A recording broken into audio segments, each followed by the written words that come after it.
ఒకసారి పక్కన చూసి నీలో యేసు ప్రభు కనబడుతుందని చెప్పండి. చాలామందికి అర్థం కాలేదనుకోండి. ఒకసారి మళ్ళీ పక్కవారిని చూసి నీలో యేసు ప్రభు కనబడుతున్నారని చెప్పండి. క్రీస్తు మనలో కనిపించునుగాక. 2000 సంవత్సరాల క్రితం క్రీస్తు యొక్క శిష్యుడు తోమ మన భారతదేశం వచ్చినప్పుడు క్రైస్తవులు ఎవరు లేరు ఇక్కడ మన భారతదేశంలో. ఒకే ఒక సేవకుడు. ఈరోజు ఇన్ని వేల మంది లక్షల మంది క్రైస్తవులు కనబడుతున్నారంటే ఒక సేవకుడు లేదా క్రీస్తుని అంగీకరించిన వ్యక్తి ఒక పట్టణంలో ఒక ప్రాంతంలో ఉంటే అక్కడ అనేక మంది క్రీస్తు పరిచయం చేస్తారన్నమాట. క్రీస్తు కనబడతారు వారి ద్వారా. ఎంతమంది ఇక్కడ మనం కూర్చున్నాం అంటే క్రీస్తుని దేవుని సేవకులు చూపించడం బట్టి. సరే పక్కన చూసి మరలా నీలో యేసు ప్రభుల వారు కనబడుతున్నారని చెప్పండి. క్రీస్తు మన ముఖంలో కనబడునుగాక. ఒక ఆమె ఏమందంటే అప్పుడప్పుడు యేసు ప్రభు కనబడతారండి, అప్పుడప్పుడు సాతాను కూడా కనబడతాడండి. మన ముఖంలో అప్పుడప్పుడు సాతాను, అప్పుడప్పుడు యేసు ప్రభుల వారు కాదు, ఎప్పుడు ఆయన కనిపించాలి. రెనాల్డ్ బోంకే అనే సేవకుడు ఒకసారి కారు దిగి ఆయన జస్ట్ నుంచున్నాడంట. అలాగా అక్కడ కిల్లీ షాపులో సిగరెట్లు కాల్చుకుంటూ ఒక వ్యక్తి ఆయన చూసి, నేను 2000 సంవత్సరంలో ఈ స్టోరీ చదివిన ఆర్టికల్, హర్యానాలో గ్రేస్ బైబిల్ కాలేజ్ ఉన్నప్పుడు ఆయన సిగరెట్ కాలుస్తుంటే ఆ బోంకే గారిని చూడగానే కాలు మీద పడిపోయి మోక్కల మీద పడిపోయి కన్నీరు కాల్చుతూ ఏడుస్తున్నాడు. సిగరెట్ పడిపోయిందండి కింద. బోంకే గారు అతని దగ్గరికి వెళ్ళి భుజమే చేసి లేచి నుంచో నిలవబెట్టి, ఏమైందయ్యా నీకు, ఏం జరుగుతుందంటే, అయ్యా మీరెవరో నాకు తెలియదు కానీ నీ ముఖములో నీ కళ్ళుల్లో యేసు ప్రభుల గారు సిలువలో వేలాడదీయడం కనబడుతుంది, నాకు నా పాపాలన్నీ కనబడుతున్నాయని చెప్పాడంట. హల్లెలూయా. ఆయన సువార్త ప్రకటించలేదు, యేసుని గురించి ఒక్క మాట బోధించలేదు, కానీ ఆయన యేసును చూపించాడు. ఈరోజు యేసు ప్రభుల వారు మనలో కనబడితే ప్రపంచం ఆయన వైపు త్రిప్పబడబోతుంది. దేవుడు ఆ కృపను అనుగ్రహించును గాక. నన్ను ఎంతో ప్రేమతో ఆహ్వానించే దేవుని సేవకులు అభిషక్తులు రమేష్ అన్న గారిని బట్టి, రమేష్ గారు కదండి, ఎంతో సంతోషకరం. దేవుని సేవకులను చూడడం చాలా సంతోషకరం. సేవకులను చూడగానే ప్రభు ఆత్మ నాతో ఒక మాట మాట్లాడుతున్నారు. ఆయన ఎంచి దినాల్లో ఈ ప్రాంతానికే కాదు అనేక ప్రాంతాలకు ఒక ఉద్యమం అని దేవుడు సెలవిమ్మన్నారు. రాబోతున్న రోజుల్లో దేవుడు గొప్ప ఆశీర్వాదాన్ని, గొప్ప బలమైన ఆత్మల సమృద్ధిని సేవకుడితో దేవుడు ఏర్పరచునుగాక. హల్లెలూయా. అదేవిధంగా బర్మా సైగాన్ని బట్టి, అదేవిధంగా నా తోటి సేవకులు 3 సేవకులను బట్టి వందనాలు. అమ్మగారు ఉన్నారండి, అమ్మగారిని బట్టి కూడా ఎంతగానో దేవుని నామాన్ని గణపరుస్తున్నాను. త్వరగా మనం దేవుని యొక్క వాక్యాన్ని చదువుకుందాం. ఆ తర్వాత మంచి మ్యూజిషియన్స్ని బట్టి సౌండ్ సిస్టమ్ కూడా చాలా బాగుంది. ఈ మధ్యకాలంలో ఇంత శ్రేష్టమైన సౌండ్ సిస్టమ్ చూడడం చాలా సంతోషకరం. ఒక చిన్న కోరస్ పాడదాం వాక్యం చదువుకున్న తర్వాత. 2వ సమూయేలు గ్రంథం 12వ అధ్యాయం, book of second kings, book of second Samuel, సమూయేలు రాసిన 2వ గ్రంథం 12వ అధ్యాయము 16వ వచనం ఒకసారి మనం తెరిద్దామండి. యెహోవా ఊరియా భార్య దావీదునకు కన్న బిడ్డను మొత్తినందున అది బహు జబ్బుపడింది. దావీదు ఉపవాసం ఉండి లోపలికి పోయి రాత్రంతా నేల మీద ఉండి బిడ్డ కొరకు దేవుని బతుమాలగా ఇంటిలో ఎన్నికైన వారు లేచి అతను నేల నుండి లేవని తిరిగి వచ్చిరు, కానీ అతడు సమ్మతింపగా వారితో కూడా భోజనము చేయకుండాను. 7వ దినమున బిడ్డ చావగా బిడ్డ ప్రాణముతో ఉండగా మేము అతనితో మాట్లాడినప్పుడు అతడు మా మాట వెనక్కి ఉండెను. ఇప్పుడు బిడ్డ చనిపోయిన మనం అతనితో చెప్పినలా తనకు తను హాని చేసుకునేమో అనుకుని దావీదు సేవకులు బిడ్డ చనిపోయిన సంగతి అతనితో చెప్పవరచిరి. అయితే దావీదు తన సేవకులు గుసగుసలాట్టు చూచి బిడ్డ చనిపోయిన సంగతి గ్రహించి, బిడ్డ చనిపోయినా అని తన సేవకులను అడగగా వారు చనిపోయిననిది. అప్పుడు దావీదు నేల నుండి లేచి స్నానం చేసి తైలం పూసుకుని వేరు వస్త్రములు ధరించి యెహోవా మందిరములో ప్రవేశించి మొక్కి తన ఇంటికి తిరిగి వచ్చి భోజనము తెమ్మనగా వారు వడ్డించిరి. అప్పుడు అతడు భోజనము చేశాను. అద్భుతమైన ఓడండి ఇది. సి మైనర్ పట్టుకుని బ్రదర్. 2012వ సంవత్సరం నేను రాసిన ఒక మంచి శ్రేష్టమైన సాంగ్ అండి ఇది. కృప మీద రాసిన పాట.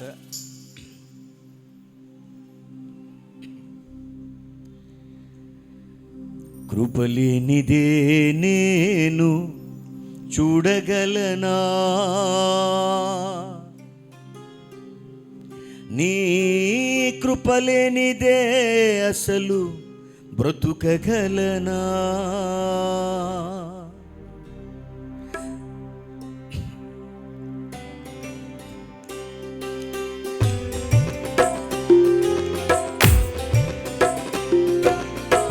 ఆయన కృప లేకపోతే మనం చూడలేము, కనీసం బ్రతుకలేము.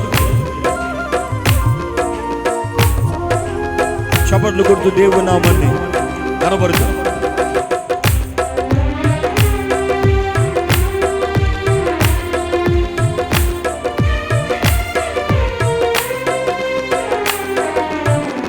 కృపలేనిదే నేను చూడగలనా, నీ కృపలేనిదే అసలు బ్రతుకగలనా, కృపలేనిదే నేను చూడగలనా, నీ కృపలేనిదే అసలు బ్రతుకగలనా. కృపానిధి ఆకాశమే నీ సింహాసనం, కృపా సన్నిధి భూలోకమే నీ పాదపీఠము. కృపామయ నీ కృపను చూపుచూ కనికరిస్తున్నావు ప్రతి క్షణం. కృపామయ నీ కృపను చూపుచూ కనికరిస్తున్నావు ప్రతి నిమిషం. కృపలేనిదే నేను చూడగలనా, నీ కృపలేనిదే అసలు బ్రతుకగలనా.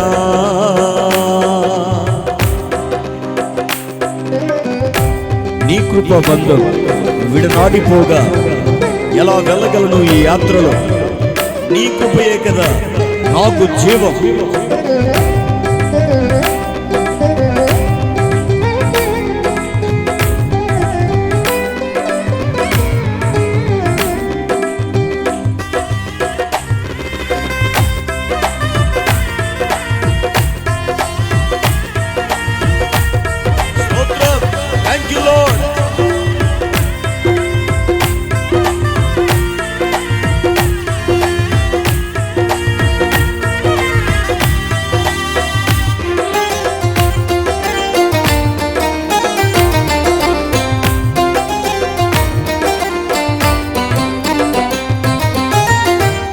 కృపబంధం విడనాడిపోగా ఎలా వెళ్ళగలను ఈ యాత్రలో.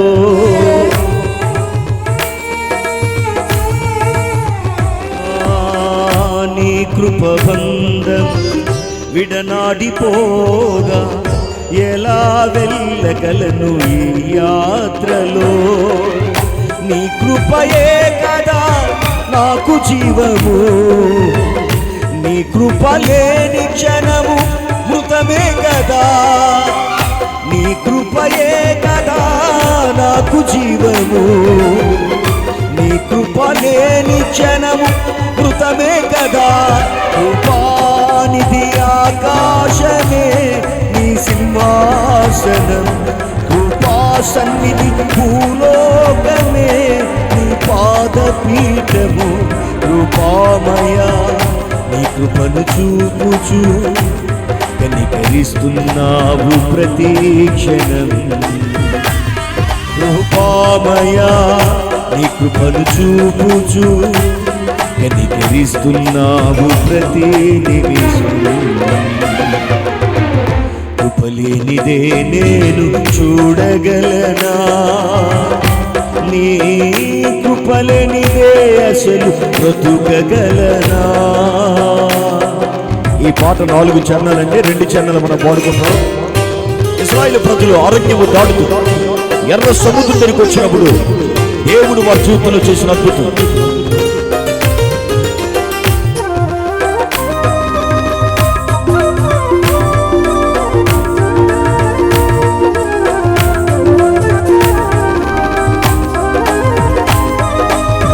చప్పట్లు కొడుతూ దేవుని నామమున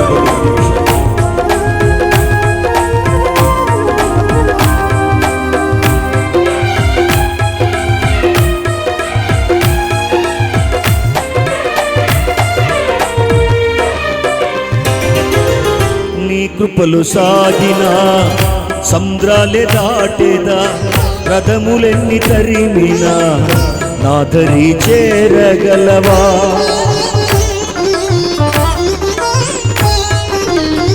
నీ కృపలు సాగిన సముద్రాలే దాటేదా, రథములెన్ని తరిమినా నా దరి చేరగలవా.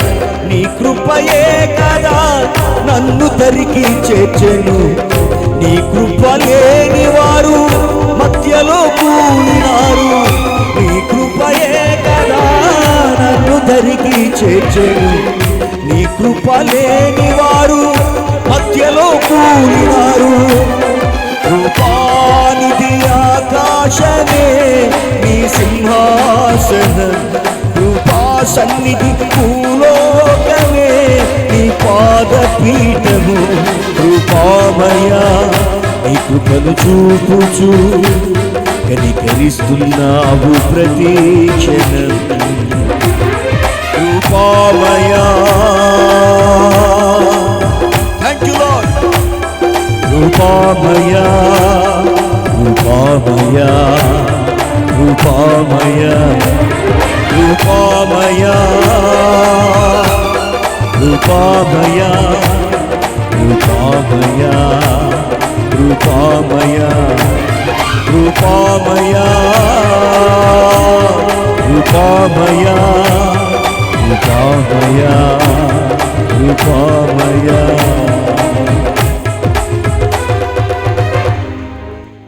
నీ వాక్యము బండను బద్దలు చేసే సుత్తు వంటిది అని మీరు సెలవించారు.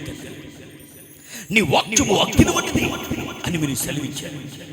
నీ వాక్యము చుట్టూ తినే దారుల కంటును మధురమైంది. గడ్డి ఎండిపోతుంది, పువ్వు రాలిపోతుంది, కానీ నీ వాక్యము ఎన్నడూ సజీవంగా నిలిచి ఉంటుందని వాగ్దానం చేశావు. ఈ శ్రేష్టమైనటువంటి ఈ ఉపవాస కూడికలు నీ బలమైన వర్తమానం వినాలని వచ్చి ఉండగా, ఈ మదిహార సమయంలో నీ సన్నిధి, నీ బలమైన అభిషేకం ఇక్కడ సంచారము చేయుడుగాక. వాక్యానికి వ్యతిరేకంగా పనిచేస్తున్న ప్రతి వాయుమండల శక్తులు, భూమండల శక్తులు, మనుషుల్లో పనిచేస్తున్న శక్తులు కాలిపోవునుగాక. I break every strongholds right now. ఇప్పుడు దైవికమైన శక్తి మా మధ్య సంచారము చేయునుగాక. I break strongholds right now. ఆత్మ కార్యములు జరుగునుగాక. నీ వాక్కు విడుదలవుతున్న నరములు, ఎముకలు, మురుగుల్లో నీ స్వస్థత కలుగునుగాక, నీ శక్తి కలుగునుగాక, నీ సన్నిధి మా మధ్య సంచారము చేయునుగాక. Thank you Lord for your presence. నీ సన్నిధిని బట్టి వందనాలు, నీ అభిషేకాన్ని బట్టి వందనాలు, నీ కృప బట్టి వందనాలు. Thank you lord. నువ్వు మాతో మాట్లాడమని అడుగుచున్నావు. మీరు మాతో మాట్లాడుచుండగా నీ బలమైన వాక్కులు మా నరములు, ఎముకలు, మూలుగుల్లో ప్రవేశించి మాకు బలము కలిగింపచేయునుగాక. నీ వాక్కు మీ ప్రపంచంలో కనబడుతున్నటువంటి వాడిగల ఖడ్గం కట్టును, రెండొంతుల పొదునైన ఖడ్గమని సెలవించిన దేవా, నీ వాక్కు మాకు కావాలి. అంత్య దినాలు నివసిస్తున్నావు, భయంకరమైన దినములు నివసిస్తున్నావు, చీకటి దినాల్లో ఉంటూ ఉన్నావు, దుర్దినాల్లో బ్రతుకుతున్నావు. నీ వాక్యం మాత్రమే మనం సరిచేయగలదు, నీ వాక్యం మాత్రమే మనం బ్రతికించగలదు.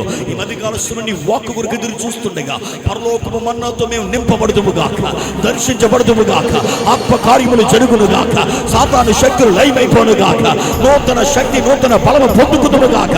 ఇప్పుడే దైవికమైన శక్తి మమ్మల్ని తాకుదుగాక. Thank you lord. మీరు మాతో మాట్లాడమని యేసుక్రీస్తు పరిశుద్ధ నామములో ఈ ప్రార్థన అడిగి వేడుకుంటున్నాము తండ్రి.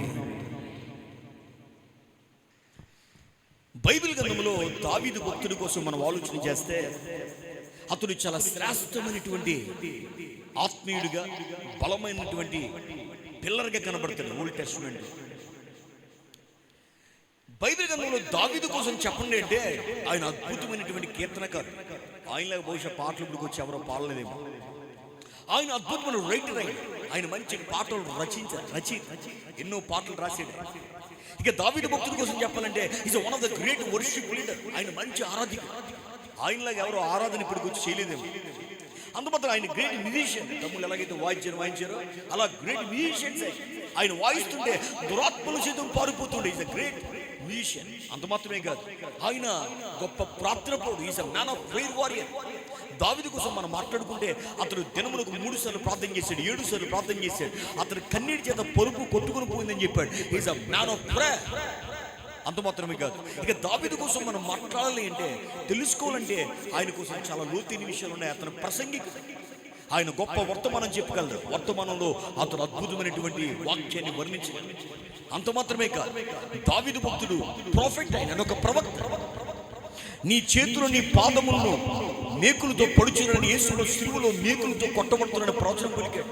నీ పరిశుద్ధులను కులిపట్టు అతని ఆత్మను పాతాళంలో విడిచిపెట్టమని యేసు ప్రభు పునరుత్థానం కోసం ప్రొఫెసీ పలికాడు దావీదు. అంటే దావీదుతో ఎన్నో విషయాలు, ఆత్మీయ సత్యాలు, ఆత్మీయ మర్మాలు, ఆత్మీయ జీవితం అతనికి ఉంది. ఇలాంటి అద్భుతమైన సేవకుడి జీవితంలో ఇన్ని గొప్ప గొప్ప టైటిల్స్ ఉన్న వ్యక్తి జీవితంలో పాపం ఉంటుందంటే, పడిపోతాడంటే, ఎప్పుడైనా దేవునికి దూరం అయిపోయిందంటే, ఇంత గొప్ప వ్యక్తి కూడా ఒకనొక సందర్భంలో పాపం చేసిన వాడు, పడిపోయిన వాడు, దేవునికి దూరం అయిపోయినవాడు. ఈరోజు ఇక్కడ కూర్చున్న వాళ్ళు ఎవరైనా ఏదో సందర్భంలో ఏదో పరిస్థితులను బట్టి నువ్వు ఒకప్పుడు ఎలా ఉన్నావు అలా లేకపోవచ్చు, ఒకవేళ నువ్వు భక్తి ప్రారంభించిన రోజుల్లో ఎలా ఉన్నావు అలా లేకపోవచ్చు, నువ్వు దేవుని సేవకు పిలవబడిన రోజులు ఎలా ఉన్నావు ఇప్పుడు అలా లేకపోవచ్చు, బాప్తిజం పొందిన తొలి రోజులు ఎలా ఉన్నావు ఇప్పుడు అలా లేకపోవచ్చు. ఈ ఉపవాస కూడికలు ఎందుకంటే పాస్ అయిన టైం పాస్ అవడానికి. చాలా సందర్భాల్లో మందిరాల్లో ఆన్లైన్ పీరియడ్స్ కానీ ఉపవాస కూడికలు కానీ ఇవి ఎందుకు పెడతారంటే సొంతానికి ఒకసారి ఆచరణ ప్రకారం జరిగింది కాదు. ఇలాంటి ప్రాంతంలో ఒక్కసారి మరలా మనం దేవునికి దగ్గర అవ్వాలి, దేవునికి మనకు దూరం అయిపోయిన గ్యాప్ను మనం ఫిల్ చేసుకోవాలి. ప్రభా నన్ను క్షమించగలవా, నన్ను దర్శించగలవా అని దేవునితో మాట్లాడగలగాలి. నమ్మిన వారు దేవునికి స్తోత్రం చెప్పండి. ఒకసారి పక్క వారిని చూసి దేవుడు నా జీవితంలో ఒక అద్భుతం చేయబోతున్నాడని చెప్పండి. ఒకసారి ఒక మలుపునివ్వబోతున్నాడని చెప్పండి. ఈ 2025 చివరి నెలల్లో దేవుని ఆత్మ కార్యమును జరుగునుగాక. హల్లెలూయా. దావీదు ఇలా దేవుడికి దూరం అయిపోయాడంట. దేవుడు అంటే దావీదు కన్నా బిడ్డనంటండి మొత్తాడంట. దేవుడు కొట్టడం వేరు, మొత్తడం వేరు. మొత్తడం అంటే నా అరిచి తీసుకుని ఎవరన్నా తల మీద ఇలా అన్నాను అనుకోండి బలంగా. మొత్తడం అంటే ఎప్పుడైతే దేవుడు మొత్తాడు మనుషులు జబ్బు పడతారు, జబ్బు పడ్డవి కదా చనిపోతారు ఒక్కొక్క సందర్భంలో.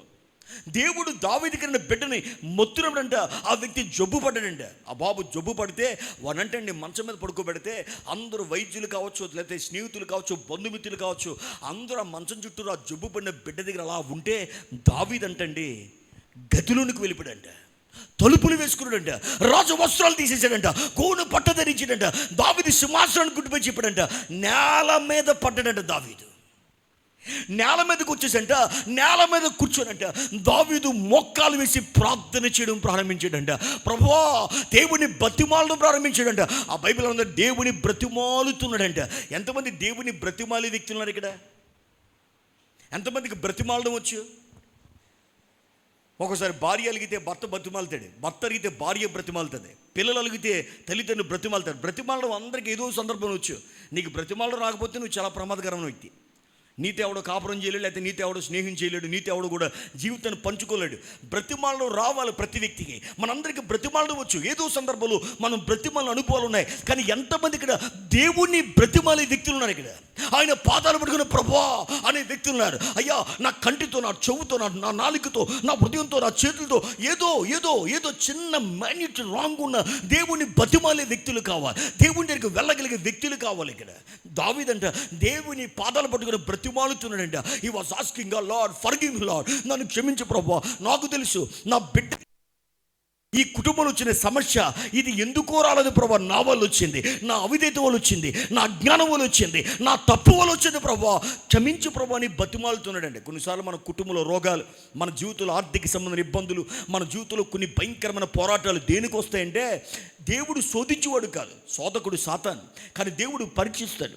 కానీ మనమే కావాలని కొన్ని సందర్భాల్లో శోధనలో ఇరుక్కుంటాం, కన్నిట్లో ఇరుక్కుంటాం, రోగాల్లో ఇరుక్కుంటాం.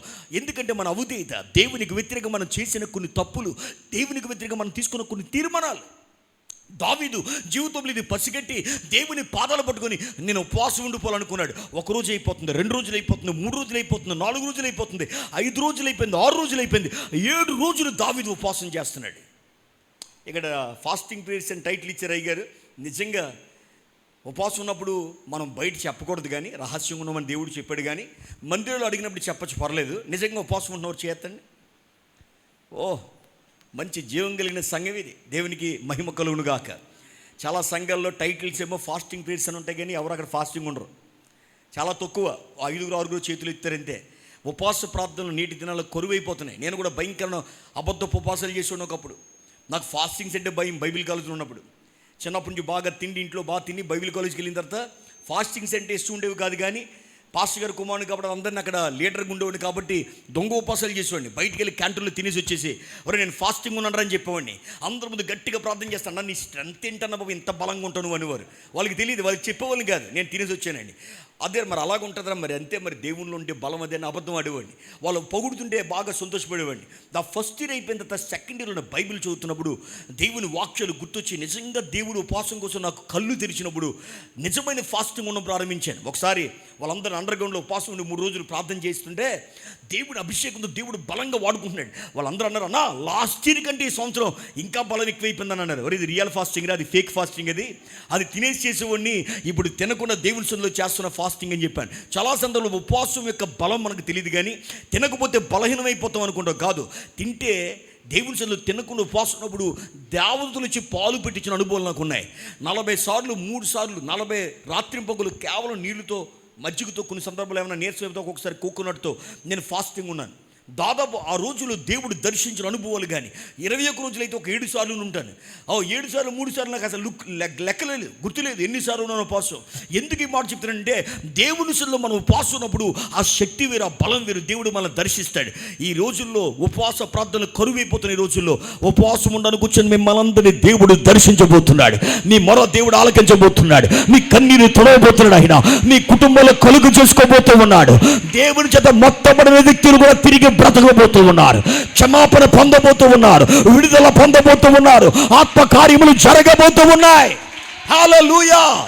చాలా సంవత్సరాలుగా, చాలా కాలంగా కదలని కార్యాలు దేవుడు కదిలించబోతున్నాడు. నేను ఇక్కడికి వస్తున్నప్పుడు ఈరోజు నేను రాత్రి ప్రార్థన చేస్తున్నాను. ప్రభా, నీ సేవకుడి దగ్గరికి ఎప్పుడు వెళ్ళదు, మొట్టమొదటిగా వెళ్తున్నాను. నీ బలమైన కార్యాలు బయలుపరచు. What is your will? నీ చిత్తం ఏంటి ప్రభా? మందిరం పట్టినప్పుడు పరిశుద్ధాత్మను మాట్లాడిన విషయం ఏంటంటే, దేవుడు ముయ్యబడిన కొన్ని ద్వారాలు తెరవబోతున్నానని, అనేక సంవత్సరాల పోరాటాలు విజయం ఇవ్వబోతున్నానని, ఇది ప్రారంభం మాత్రమే, ఇంకా చాలా విషయాలు ఈ మందిరం కొరకు దేవుడు దాచుంచడని చెప్పమన్నాడు. కాబట్టి అవన్నీ జరగబోతూ ఉన్నాయి. దేవునికి మహిమ కలుగునుగాక. హల్లెలూయా. ఇప్పుడు దావీదంట నేల మీద పడంట దేవుడి సన్నిధిలో ప్రార్థన చేస్తుంటారంట. ఇంట్లో ఎన్నికైన వారు 2 వచ్చారంటండి. ఇద్దరని లేదు కానీ ఇంట్లో ఎన్నికైన వారు వచ్చారు. దావీదుకి రైట్ హ్యాండ్ పేరు చెప్పండి. యోవాబు అండి. ఓకే, ఇంకా యోవాబు తమ్ముడు హసయేలు లాంటి వాడు. ఇలాంటి వారు ఇంట్లో ఎన్నికైన వారు వచ్చి దావీదు దగ్గరికి వచ్చంట, అయ్యా ఒకసారి ఎవరన్నారు తమ్ముడు వెళ్ళరమ్మా, నువ్వు ఒకసారి రండి, మీరు మీ వెనకాల ఆయన కూడా రమ్మన్నాడు. ఇద్దరు రండి ఒకసారి. మీ ఇద్దరు రండి. మీ ఇద్దరు రండి సార్. పర్లేదు ఒకసారి. పర్లేదా? నేను కిందకు వచ్చామంటారు, ఇక్కడ రావచ్చా? పర్లేదు, రండి అయ్యా ఒకసారి. ఇటొకలు నా దగ్గరికి రండి. ఇద్దరు ఇటు బొచ్చం మీద ఒకళ్ళు చేయబెట్టుకోండి. దావీదు గారు నేల మీద ఉన్నాడు. ఇప్పటికి 3-4 రోజులు అయిపోయింది. సన్నం అయిపోతున్నాడు. ఉపవాసం ఉన్నప్పుడు సన్నం అయిపోతారు, లావు అయిపోతారా? సన్నం బక్కగా అయిపోతారు. కళ్ళు లోనకపోతే దాహం వేసేస్తారు, దప్పిగా నీరసం అయిపోద్ది, బలహీనం అయిపోద్ది. కానీ దావీదు దేవుని పాదాలు పట్టుకుని వదలలేదు, కన్నీరు కార్చడం వదలలేదు. ఇంట్లో ఎన్నికని వారు వచ్చారంట. వచ్చి, అయ్యా దావీదు, ఏంటయ్యా మీరు? ఏంటి గదిలో ఈ ప్రార్థన ఏంటి? ఈ అవారం ఏంటి? ఏంటి భక్తి ఏంటి? నీళ్ళు తాగట్లేదు, అన్నం తింటలేదు, లేకండి నేల మంచి లేకండి అని అంట లేపడానికి వచ్చారండి. అయ్యా మీరు అంటారు ఉపవాసం చాలండి లేకండి అని చెప్పండి. ఉపవాసం చాలండి లెగవండి అంటే ఇతను మంచివాడే చెడ్డాడు? ఇప్పుడు ఇతను మీరు అందరూ చెప్పండి, ఇతను మంచివాడే చెడ్డవాడా? ఉపవాసం చేయమన్నాడా ఆపేమన్నాడా? ఆపేమన్నాడు మంచి వ్యక్తా చెడ్డ వ్యక్తా? మీరే గమనించుకోండి. మంచి వ్యక్తినా? అదే, అందుకే మరి అన్నమాట. మా అమ్మగారు కూడా అంతే, నేను ఫాస్టింగ్ ఉంటే వద్దు నన్ను చిక్కుపోతావు అనేవారు. శ్రేష్టమైన ఫుడ్ తెచ్చేవారు. అంటే ఆవిడ తల్లి ప్రేమ. ఉపవాసం ఉంటే పాపం నీరసపడిపోతామేమని. అయ్యా మీరు అంటారు సన్నం అయిపోతున్నారు, మీరు ఉపవాసం చాలండి అయ్యా, చాలు లేకండి అనండి. మీరు సన్నం అయిపోతుంది, ఉపవాసం చాలండి, లేకండి లేవనెత్తని చూడండి, నన్ను పైకి లేపడానికి చూడండి. ఇప్పుడు దావీదు ఏమన్నాడంటే, అలాగేనయ్యా ఆపేనా ఉపవాసం? ఆపేనా అలాగే అని లేచిపోవాలి. కానీ దావీదు ఏమన్నాడంటే, వారంట నేల నుంచి లేవనెత్తడానికి వచ్చాడంట. అక్కడ బైబిల్లో క్లియర్గా ఉంది. కానీ దావీదంట సమ్మతించలేదు. వద్దు నన్ను ఉపవాసం ఉండవండి, నా పాపము గొప్పది, నా ఉదయత గొప్పది, నన్ను దేవుని పాదాలు పట్టుకొనివ్వండి, ఆయన ముందు అంగలార్చనివ్వండి, నేను ఉపవాసం మాననన్నాడు. చప్పట్లు కూడా దేవుని నామని కనపరచండి ఒకసారి. వాడిని వెళ్ళిపోమన్నాడు. మీరు వెళ్ళిపోండి. నేను దేవునితో ముచ్చటించాలి, దేవుని ముందు పశ్చాత్తపడాలి. నేను ఒప్పుకోవలసినవి ఉన్నాయి, నేను కట్టుకోవలసినవి ఉన్నాయి, నేను దిద్దుకోవలసినవి ఉన్నాయి, నేను ప్రాధేయపడవలసినవి ఉన్నాయి, నేను బ్రతిమాడవలసినవి ఉన్నాయి, ఆయన కాళ్ళు పట్టుకోవలసినవి ఉన్నాయి, ఆయనతో సమాధానం పొందవలసి ఉంది, ఆయనతో ముచ్చటించవలసి ఉంది. I have a lot of time to spend with God. మీరు వెళ్ళిపోండి అని చెప్పి ఆ గదిలో ఉండిపోడంట 7 రోజులు దావీదు దేవునితో ఉండిపోయాడు. ఒకసారి పక్క నుంచి చెప్పండి, దేవునితో గడపమని చెప్పండి ఒకసారి. ఈ రోజుల్లో సెల్ ఫోన్తో గడిపేవాళ్ళు, మనుషులతో గడిపేవాళ్ళు, లోకంతో గడిపేవాళ్ళు, స్నేహితులతో గడిపేవాళ్ళు చాలామంది ఉన్నారండి. దేవుని పాదాలు పట్టుకొని గడిపేవారు, మందిరాల్లో గడిపేవారు, దేవుని సన్నిధిలో గడిపేవారు కావాలి. ఈ మంచి దినాలు దేవునితో గడిపే వ్యక్తుల కొరకు దేవుడు చూస్తున్నాడు. అలాంటి వ్యక్తులు దేవుడు వాడుకోబోతున్నాడు. ఆ కుటుంబాలు దేవుడు లేవనెత్తబోతూ ఉన్నాడు. దావీదు తప్పు చేసింది నిజమే, కానీ దావీదు పశ్చాత్తపడుతూ ఆయన పాదాలు పట్టుకుని కన్నీరు కార్చి ఏడుస్తుంటానంట. 7 రోజులు అయిపోయిందంటండి. 7 రోజుల తర్వాత బిడ్డ చచ్చిపోయాడు. అంత 7th డే బిడ్డ చనిపోయాడు. అప్పుడు నాకు అనిపించింది, దావీదు ప్రార్థన అంతా మైబీ బిడ్డ కోసం కాదేమో. బిడ్డ కోసమే దావీదు ప్రార్థన అయితే బిడ్డ బ్రతుకుతుడు. కానీ దావీదు ప్రార్థన పార్షియల్గా బిడ్డ కోసం కాదు, కానీ ఒకవేళ బిడ్డ కోసం ఒక 50% చేసేడేమో, కానీ అతడు 50%, 51 దావీదుకి ఎత్తున ఉంటుంది. అతడు మిగతా ప్రార్థన అంతా, ప్రభువా నన్ను క్షమించగలవా, నా అవిధేయతను క్షమించగలవా, నా పాపాన్ని క్షమించగలవా, నీకు వ్యతిరేకంగా తీసుకున్న తీర్మానం క్షమించగలవని ప్రార్థన అది. అందుకే 7 దిన బిడ్డ చనిపోతే దావీదు కొద్ది వివేచన వరం ఉంది కదా, అందరూ సనుక్కున్నారంటే, బయట గొసగొసలాడుతున్నారంటే, ఒరే దావీదు బిడ్డ బతికుండగానే జబ్బుతో ఉన్నాడని తట్టుకోలేక గదిలోకి వెళ్ళిపోయాడురా. బిడ్డ చనిపోయాడని తెలిస్తే అన్నం తినట్లేదు, నీళ్లు తాగట్లేదు, పైనుంచి దూకెత్తడేమో, కరెంటు పడేసుకుంటాడేమో రా, ఆత్మహత్య చేసుకుంటాడేమో అని భయపడతారని చెప్పడానికి, బిడ్డ చనిపోయిన మాట చెప్పడానికి భయపడుతుంటే దావీదు వివేచన వరం ఉన్నాడు కాబట్టి, ఏంట్రా సనుక్కున్నారు వెళ్ళరండి, బిడ్డ చనిపోయాడా అని అడుగుతాడు. అవునయ్య బిడ్డ చనిపోయాడని చెప్పగానే దావీదు కొన్ని శ్రేష్టమైన 8 విషయాలు చేశాడు. ఈరోజు పరిశుద్ధాత్మ దేవుడు ఆ మాటలు మనతో మాట్లాడబోతున్నాడు. దావీదు తీసుకున్న 8 స్టెప్స్ ఈరోజు ఎంతమంది తీసుకోబోతున్నారో వారు నిత్యముగా పరలోక రాజ్యంలో అడుగు పెడతారు. నమ్మిన వారు దేవునికి స్తోత్రం చెప్పాలి. ఒకసారి నిత్యముగా పాపం పైన అధికారం పొందుతారు, వాళ్ళు నిత్యముగా దేవుని సన్నిధికి హక్కుదారులు అవుతారు. ఇప్పుడు దావీదు చేసిన అమూల్యమైన విషయాలు ఏంటంటే, ఎప్పుడైతే బిడ్డ చనిపోయాడో దావీదంట నేలపై నుంచి లేచాడంట. అందరు చెప్పండి ఏం చేశాడు అక్కడ?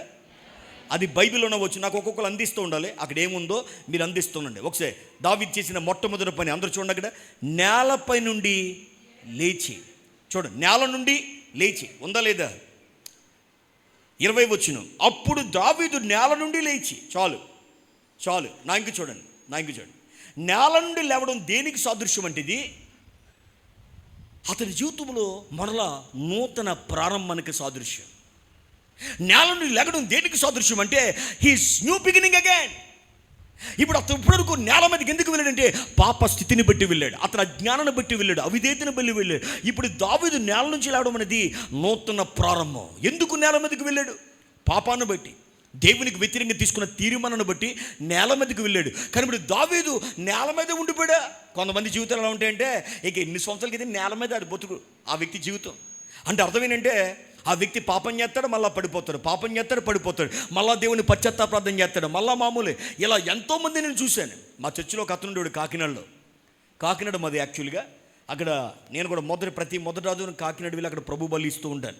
కాబట్టి అక్కడ మెయిన్ చర్చిలో ఒక వ్యక్తి ఉండేవాడు. ఆ వ్యక్తి బాగా త్రాగుడుకు బానిసత్వం కలిగిపోయిన వ్యక్తి, అద్భుతమైన పాటలు పాడేవాడు, కానీ త్రాగేవాడు మాట. సో తాగేసేవాడు. ఆదివారం మాత్రం మందిరానికి వచ్చి తాక్కుండా వచ్చి సాక్ష్యం చెప్పాడు ఏడుస్తూ, నేను ఇంకా తాగనండి, నన్ను దేవుడు క్షమించునుగా కానీ ఏడ్చాడు. అందరికీ తెలుసు అతను ఏం చెప్తాడు సాక్ష్యం. అయితే అతను సాక్ష్యం చెప్పాడు, మరలా సోమవారం వెళ్ళి తాగేసేవాడు. అతను చనిపోయే వరకు కూడా తాగుతూనే చనిపోయాడు, సాక్ష్యం మాత్రం మారలేదు. అతనికి బ్రతకాలని ఉండేది, మారాలని ఉండేది, కానీ మారలేకపోయేవాడు. అంటే ఎప్పుడు అతని జీవితం ఎలా ఉందంటే, నేల మీద పడడం అంటే మోకాలు వేయడం, ప్రార్థన చేయడం, తప్పును బట్టి నేల మీదకి రావడం, మళ్ళా లెగడం, మళ్ళీ పడిపోవడం, మళ్ళీ అంటే చేసిన తప్పే చేయడం, ఆడిన అబద్ధం ఆడడం, చూసిన సినిమాయే చూడడం. ఒక లోక సంబంధం కొంతమంది అలా ఉంటారు, రొటేషన్ లైఫ్లో ఉంటారన్నమాట. వారి జీవితంలో ఎన్ని వర్తమానాలు విన్నా, ఎన్ని మాట్లాడినా మార్పు ఉండదు, అదే బ్రతుకు, అదే జీవితంలో 24 అవర్స్లో ఏం చేసాడో మళ్ళీ సోమవారం ఉంది, మళ్ళీ మంగళవారం అదే. ఇక వారి జీవితంలో నూతన జీవితం ఉండదు, నూతన ఆశీర్వాదాలు ఉండవు, నూతనంగా దేవునితో సావాసం ఉండదు, సేమ్ సిన్స్ చేస్తూనే ఉంటారన్నమాట. అలాంటి వారితో దేవుడు మాట్లాడుతున్న రోజు దావీదంట నేలపై నుంచి లెగడం దేనికి సాదృశ్యం అంటే, నూతన ప్రారంభానికి సాదృశ్యం. యేసు నామములకున్న ప్రతి ఒక్కరు నేల మంచి పైకి లేవనెత్తబడదుముగాక. ఎందు నిమిత్తం నేల మీద పడిపోయా నాకు తెలియదు, ఎందు నిమిత్తం ఎక్కడ ఏ పాపంలో పడిపోయా నాకు తెలియదు, ఏ విషయంలో దేవునికి దూరం అయిపోయా నాకు తెలియదు. బట్ టుడే హోలీ స్పిరిట్ మనతో మాట్లాడుతుండగా చెప్తున్నాడు, ఏమని తెలుసా? నేలపై నుంచి లేవనెత్తబడదుముగాక. అది మొదటి మాట. త్వరగా వెళ్తాను నేను. రెండవ విషయం ఏంటంటే, అక్కడ మీకు ఆ పాయింట్ రాయబడలేదు, నేను చెప్తాను, మీరు అది నోట్ చేసుకోండి. దావీదు ప్రత్యేకంగా డెడ్ బాడీస్కి చాలా విలువిస్తాడు. దావీదు కదా బైబిల్ అందరూ. అబ్రహాం మొట్టమొదటిగా అతడి భూమిని కొనుగోలు చేసాడు. ఎప్పుడు? అబ్రహాము ఇల్లు కట్టుకోవడానికి కాదు, మొట్టమొదటిగా భూమిని కొన్నది. దేనికి కొన్నాడు? సారా విషయంలో ఆమె చనిపోయినప్పుడు మృతదేహం పక్కన పెట్టి అతను ఒక ల్యాండ్ కొంటాడు, అంటే ఆ భూస్థాపన చేయడానికి. అంటే బైబిల్లో ప్రతి వ్యక్తి కూడా భూస్థాపనకి చాలా వాల్యూ ఇస్తారు. సో దావీదు కూడా ఒకసారి సౌలు పనివాడు అబ్నేరు చనిపోతే ఆ పాడి ముందు నడుస్తాడు ఎడుతూ. అంటే వీళ్ళు డెడ్ బాడీస్ బాగా విలువిచ్చే వ్యక్తులు. మరి అలాంటప్పుడు సొంత కుమారుడు చనిపోతే దావీదు పెంట మీద పాడాడు కదా, ఖచ్చితంగా సమాధి కార్యక్రమం చేద్దాం, పైగా రాజుగారి బిడ్డ. కాబట్టి ఇప్పుడు ఏం జరిగిందంటే, అక్కడ సమాధి కార్యక్రమం జరుగుతుంది. అక్కడ సమాధి కార్యక్రమం జరుగుతుంటే దావీదు కూడా అక్కడికి వెళ్ళాడు. అక్కడ బిడ్డ సమాధి కార్యక్రమం జరుగుతుంది. అంటే ఆ బిడ్డను వారు పాతి పెడుతున్నారు. ఆ బిడ్డను వారు సమాధి చేస్తున్నప్పుడు దావీదు ఆ సమాధి కార్యక్రమం వచ్చి నేల నుంచి లేచి సమాధి చేసాడు. అందరూ చెప్పండి, 2 పాయింట్ సమాధి చేసాడని చెప్పండి ఒకసారి. అందరికీనేమో తన బిడ్డ సమాధి కార్యక్రమం జరుగుతుంది. అయ్యో, పేరు పెట్టబడిన పసిగందు సమాధి చేయబడ్డాడురా, చనిపోయాడురా అని అందరూ కన్నీరుకి వచ్చి సమాధి చేస్తుంటే దావీదు తన హృదయంలో తన పాపానికి సమాధి చేస్తున్నాడు. అయ్యా, నీకు వ్యతిరేకంగా తీసుకున్న తీర్మానాన్ని బట్టి ఇదిగో ఈ సమాధి కార్యక్రమం జరుగుతుండగా ఇక్కడ నా బిడ్డ కాదు ప్రభా సమాధి చేయబడుతుంటా, నా పాపము సమాధి చేయబడుతుంది, నా అవిధేయత సమాధి చేయబడుతుంది, నీకు వ్యతిరేకంగా తీసుకున్న తీర్మానాలు సమాధి చేయబడుతున్నాయి. ఏ వ్యక్తి జీవితంలో అయితే సమాధి కార్యక్రమాలు ఉంటాయో ఆ వ్యక్తి పునరుత్థానపు శక్తిని చూస్తాడు. నమ్మిన వారు దేవునికి స్తోత్రం చెప్పండి ఒకసారి. నీ జీవితంలో సమాధి కార్యక్రమం లేదనుకో, పునరుత్థానం ఉండదు. ఏంటి సమాధి అంటే, నువ్వు ఒక పాపాన్నో దేవునికి వ్యతిరేక విషయాన్ని నువ్వు పాతి పెడితేనే నువ్వు ఆ ప్లేస్లో సొలొమోను చూస్తావు, ఆ ప్లేస్లో మళ్ళీ పునరుత్థానం చూస్తావు, ఆశీర్వాదం చూస్తావు, దీవెన చూస్తావు. నువ్వు ఏదైతే దేవునికి వ్యతిరేకం అది సమాధి చేయకుండా నువ్వు అద్భుతం చూడలేవు, నువ్వు పునరుత్థానం చూడలేవు. ఈరోజు చాలామంది జీవితాల్లో ఎందుకు నిజమైన ఆశీర్వాదాన్ని చూడలేకపోతున్నారంటే పాపాన్ని సమాధి చేయట్లేదు. మనకు పాపం దేవునికి వ్యతిరేకమైన విషయాలు కార్పెట్ కింద కప్పెట్టడం కాదు, దీని కింద పెట్టాను అనుకోండి మళ్ళా తెలిస్తే కనబడుతుంది. నువ్వు కొంతమంది చీపురు కట్టుతో ఇల్లంతా ఊడ్చి మూల పోగొట్టి మళ్ళీ చీపురు అడ్డెడతారు. చాలామంది నా చిన్నప్పుడు అలాగే చేసేవారు చాలామంది. ఇప్పుడు మారిపోయిందిలాంటి సిచ్యువేషన్. అలా పెట్టేవారు, ఫ్యాన్ ఎగిరి అయితే చెత్త అంతా మళ్ళీ ఎగిరి వచ్చేది. వాళ్ళు అప్పుడు తుడిచిన వారు తీసి ఎత్తి పాడేయచ్చు కదా. కొన్ని సందర్భాలు మన జీవితంలో ఏంటంటే పాపమంతా దేవుని వాక్యం వింటున్నప్పుడు దేవునికి అవిధేయత తుడుస్తాం, కానీ వాటిని సమాధి చేయం. సమాధి చేసినప్పుడే పునరుత్థానం ప్రారంభించబడుతుంది. దావీదు చేసిన రెండో విషయం అంటే అతడు సమాధి చేశాడు. ఇప్పుడు మనందరి జీవితంలో కూడా నేను సేవకుడిగా సమాధి కార్యక్రమం చాలా కష్టమైన కార్యక్రమంగా నేను అబ్జర్వ్ చేశాను. బర్త్డే పార్టీలు ఈజీయే, పెళ్ళిళ్ళు ఈజీయే, అన్నీ ఈజీయే, కానీ సమాధి చేయడం చాలా కష్టం. మా మావయ్య గారు మొన్న ఆఫ్రికా నుంచి మా వైఫ్ వాళ్ళ తమ్ముడు ఆఫ్రికాలో ఉంటారు ప్రజెంట్. మా వైఫ్ కూడా ఆఫ్రికాలో ఉన్నారు ప్రజెంట్. ఇప్పుడు డిసెంబర్ 6న వస్తారు. అయితే వాళ్ళు ఆఫ్రికా నుంచి వచ్చినప్పుడు మా మావయ్య గారు చనిపోయారు. చనిపోగానే ఏం చేయలేదు తోచని పరిస్థితుల్లో మొత్తానికి ఆయన సమాధి కార్యక్రమం కాకినాడలో చేసాం. ఎందుకంటే మా నెగిటివ్ ప్లేస్ కాకినాడ కాబట్టి అక్కడ తీసుకువెళ్తే మా వైఫ్ వాళ్ళ తమ్ముడు ఆయన మంచి సిఏ ఆయన చార్టెడ్ అకౌంటెంట్. అంత మాత్రమే కాదు, ఆయన మంచి జ్ఞానం ఉన్న వ్యక్తి, మంచి బైబిల్ జ్ఞానం ఉన్నవాడు, అద్భుతమైన ప్రార్థన కూడా అద్భుతమైన వాక్యం చెప్పగలరు. కానీ ఆయన బాడీ మీద పడిపోయి సమాధి కార్యక్రమం దాదాపు 1.5 గంటన్నర లేట్ చేశాడు. ఆయన ఎవరిని టచ్ చేయడం, ఎవరిని తీసుకెళ్ళి ఎత్తనలేదు బాడీని. ఎందుకంటే మా నాన్న నన్ను కన్నాడు, మా నాన్న లేకపోతే ఎలాగా అని అడ్డడిపోతున్నాడు అన్నమాట. పోలే మొత్తానికి బతుకునాడు తీసుకెళ్ళి బర్రెల దగ్గరికి వెళ్ళిన తర్వాత అక్కడ కూడా గోతులు పెడుతున్నప్పుడు బాక్స్ దగ్గర ఎవరిని పెట్టిన సుమారు 45 నిమిషాలు ఆలస్యం చేశాడు. ఆ బాడీని అంటే మనం ప్రేమించిన వ్యక్తులు, మనం ఎవరితో సాంగత్యం చేస్తున్నామో, ఎవరితో అలవాటు పడ్డామో, దేనితో సహవాసం చేస్తున్నామో దాన్ని మన కళ్ళ దగ్గర కూడా గొయ్యి తీసి కప్పెట్టి ఇక నీకు నాకు సంబంధం లేదు అని చెప్పడం చాలా కష్టం. నువ్వు ఒక సెల్ ఫోన్కి బానిసుడు అనుకో, ఒక స్త్రీకి బానిసుడు అనుకో, ఒక పురుషుడికి బానిసు అనుకో, ఒక త్రాగుడికి బానిసు అనుకో, దానితో గొయ్యి తీసి కప్పెట్టి నీకు నాకు సంబంధం లేదు, ఇక నీకు చూడను, నేను టచ్ చేయనని చెప్పడం చాలా కష్టం.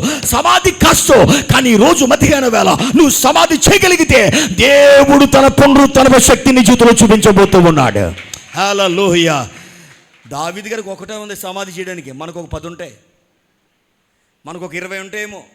కొంతమంది కోపాన్ని సమాధి చేయాలి, కొంతమంది అవిశ్వాసాన్ని సమాధి చేయాలి, కొంతమంది అవిధేయతను సమాధి చేయాలి, కొంతమంది బూతులు సమాధి చేయాలి, కొంతమంది పాపాన్ని సమాధి చేయాలి, కొంతమంది స్త్రీ సాంగత్యాన్ని, పురుషుడు సాంగత్యాన్ని, సెల్ ఫోన్ని, సినిమాల్ని, సీరియల్స్ని. మొన్న నేను బస్సు ఎక్కానిలాగా, ఆ బస్సులో 70 మందిలో ఇంచుమించు 30 మంది బిగ్ బాస్ అనే షో కోసం మాట్లాడుకుంటున్నారు. అప్పుడు నాకు బిగ్ బాస్ ఏంటో తెలియదు. ఇది జరిగి జస్ట్ 3 వీక్స్ అవుతుందంతే. నేను మండపేట మీటింగ్స్కి వెళ్తుంటే ఆ స్టోరీ నా చెవుల్లో పడుతుంటే అందరూ దానికోసం తర్కించుకుంటే అప్పుడు నేను ఇంటికి వెళ్ళిన తర్వాత మా అమ్మగారిని అడిగాను, అమ్మ ఏదో బిగ్ బాస్ అన్నారు అందరూ మాట్లాడుకున్నారు ఏంటంటే ఆవిడ కూడా చూడరు. కానీ అప్పుడు మా అమ్మగారి ద్వారా కొన్ని విషయాలు నేర్చుకున్నాను, నాన్న ఇది ఈ రోజుల్లో జరుగుతుందని. అప్పుడు నాకు అర్థమైంది ఏంటంటే ఇండియాలో 100 మంది క్రైస్తవుల్లో దాదాపు 70 మంది పైబడేది చూస్తున్నారంట. దాదాపు జబర్దస్త్ అనే ప్రోగ్రాం ఉంటుందంట, అందులో దాదాపు 50 మందిలో 100 మంది క్రైస్తవుల్లో ఇంచుమించు 40% చూస్తారంటండి. అది ఇవన్నీ మన క్రైస్తవ జనాంగానికి సంబంధించినవి కాదు. మా నాన్నగారు ఎప్పుడు మమ్మల్ని సినిమా హాల్కి తీసుకెళ్ళలేదు. నేను ఇప్పుడు సినిమాలు వాచ్ చేయలేదు. ఏ విధమైనటువంటి పాప సంబంధమైన వస్తువులతో కానీ పరికరాలతో కానీ ఆ చూపులతో కానీ పని లేదు. ఈరోజు మధ్యాహ్నం వల్ల దేవుడు సెలవిస్తున్న మాట అంటే మనం ఏర్పరచబడ్డం ఎందుకు తెలుసా? ఆయన రక్తంలో ఎందుకు కొనపడ్డం అంటే దేవుని కొరకు ప్రత్యేకమైన జనంగా నింపబడాలి. యేసు శిలువతో పాటు మన పాపం సమాధి చేయబడింది.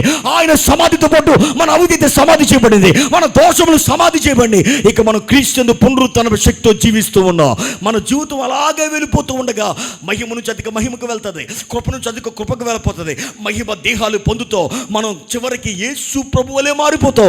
ఆ కృప దేవుడు మనకి ఇవ్వబోతుండగా సాతాను మనల్ని అవిధేయతలో కూర్చోబెడతాడు, ఇంకా పాపపు జీవితాలను కూర్చోబెడతాడు, దేవునికి దూరంగానే తీసుకుని వెళ్ళిపోతాడు. ఈ ఉపవాస ప్రార్థనలో దేవుడు ఒకవేళ నీ జీవితం లేవనెత్తాలని ఆలోచన చేసి ఉంటే దావీదు వలె పాపము అవిధేయత దోషములు సమాధి చేయబడును గాక.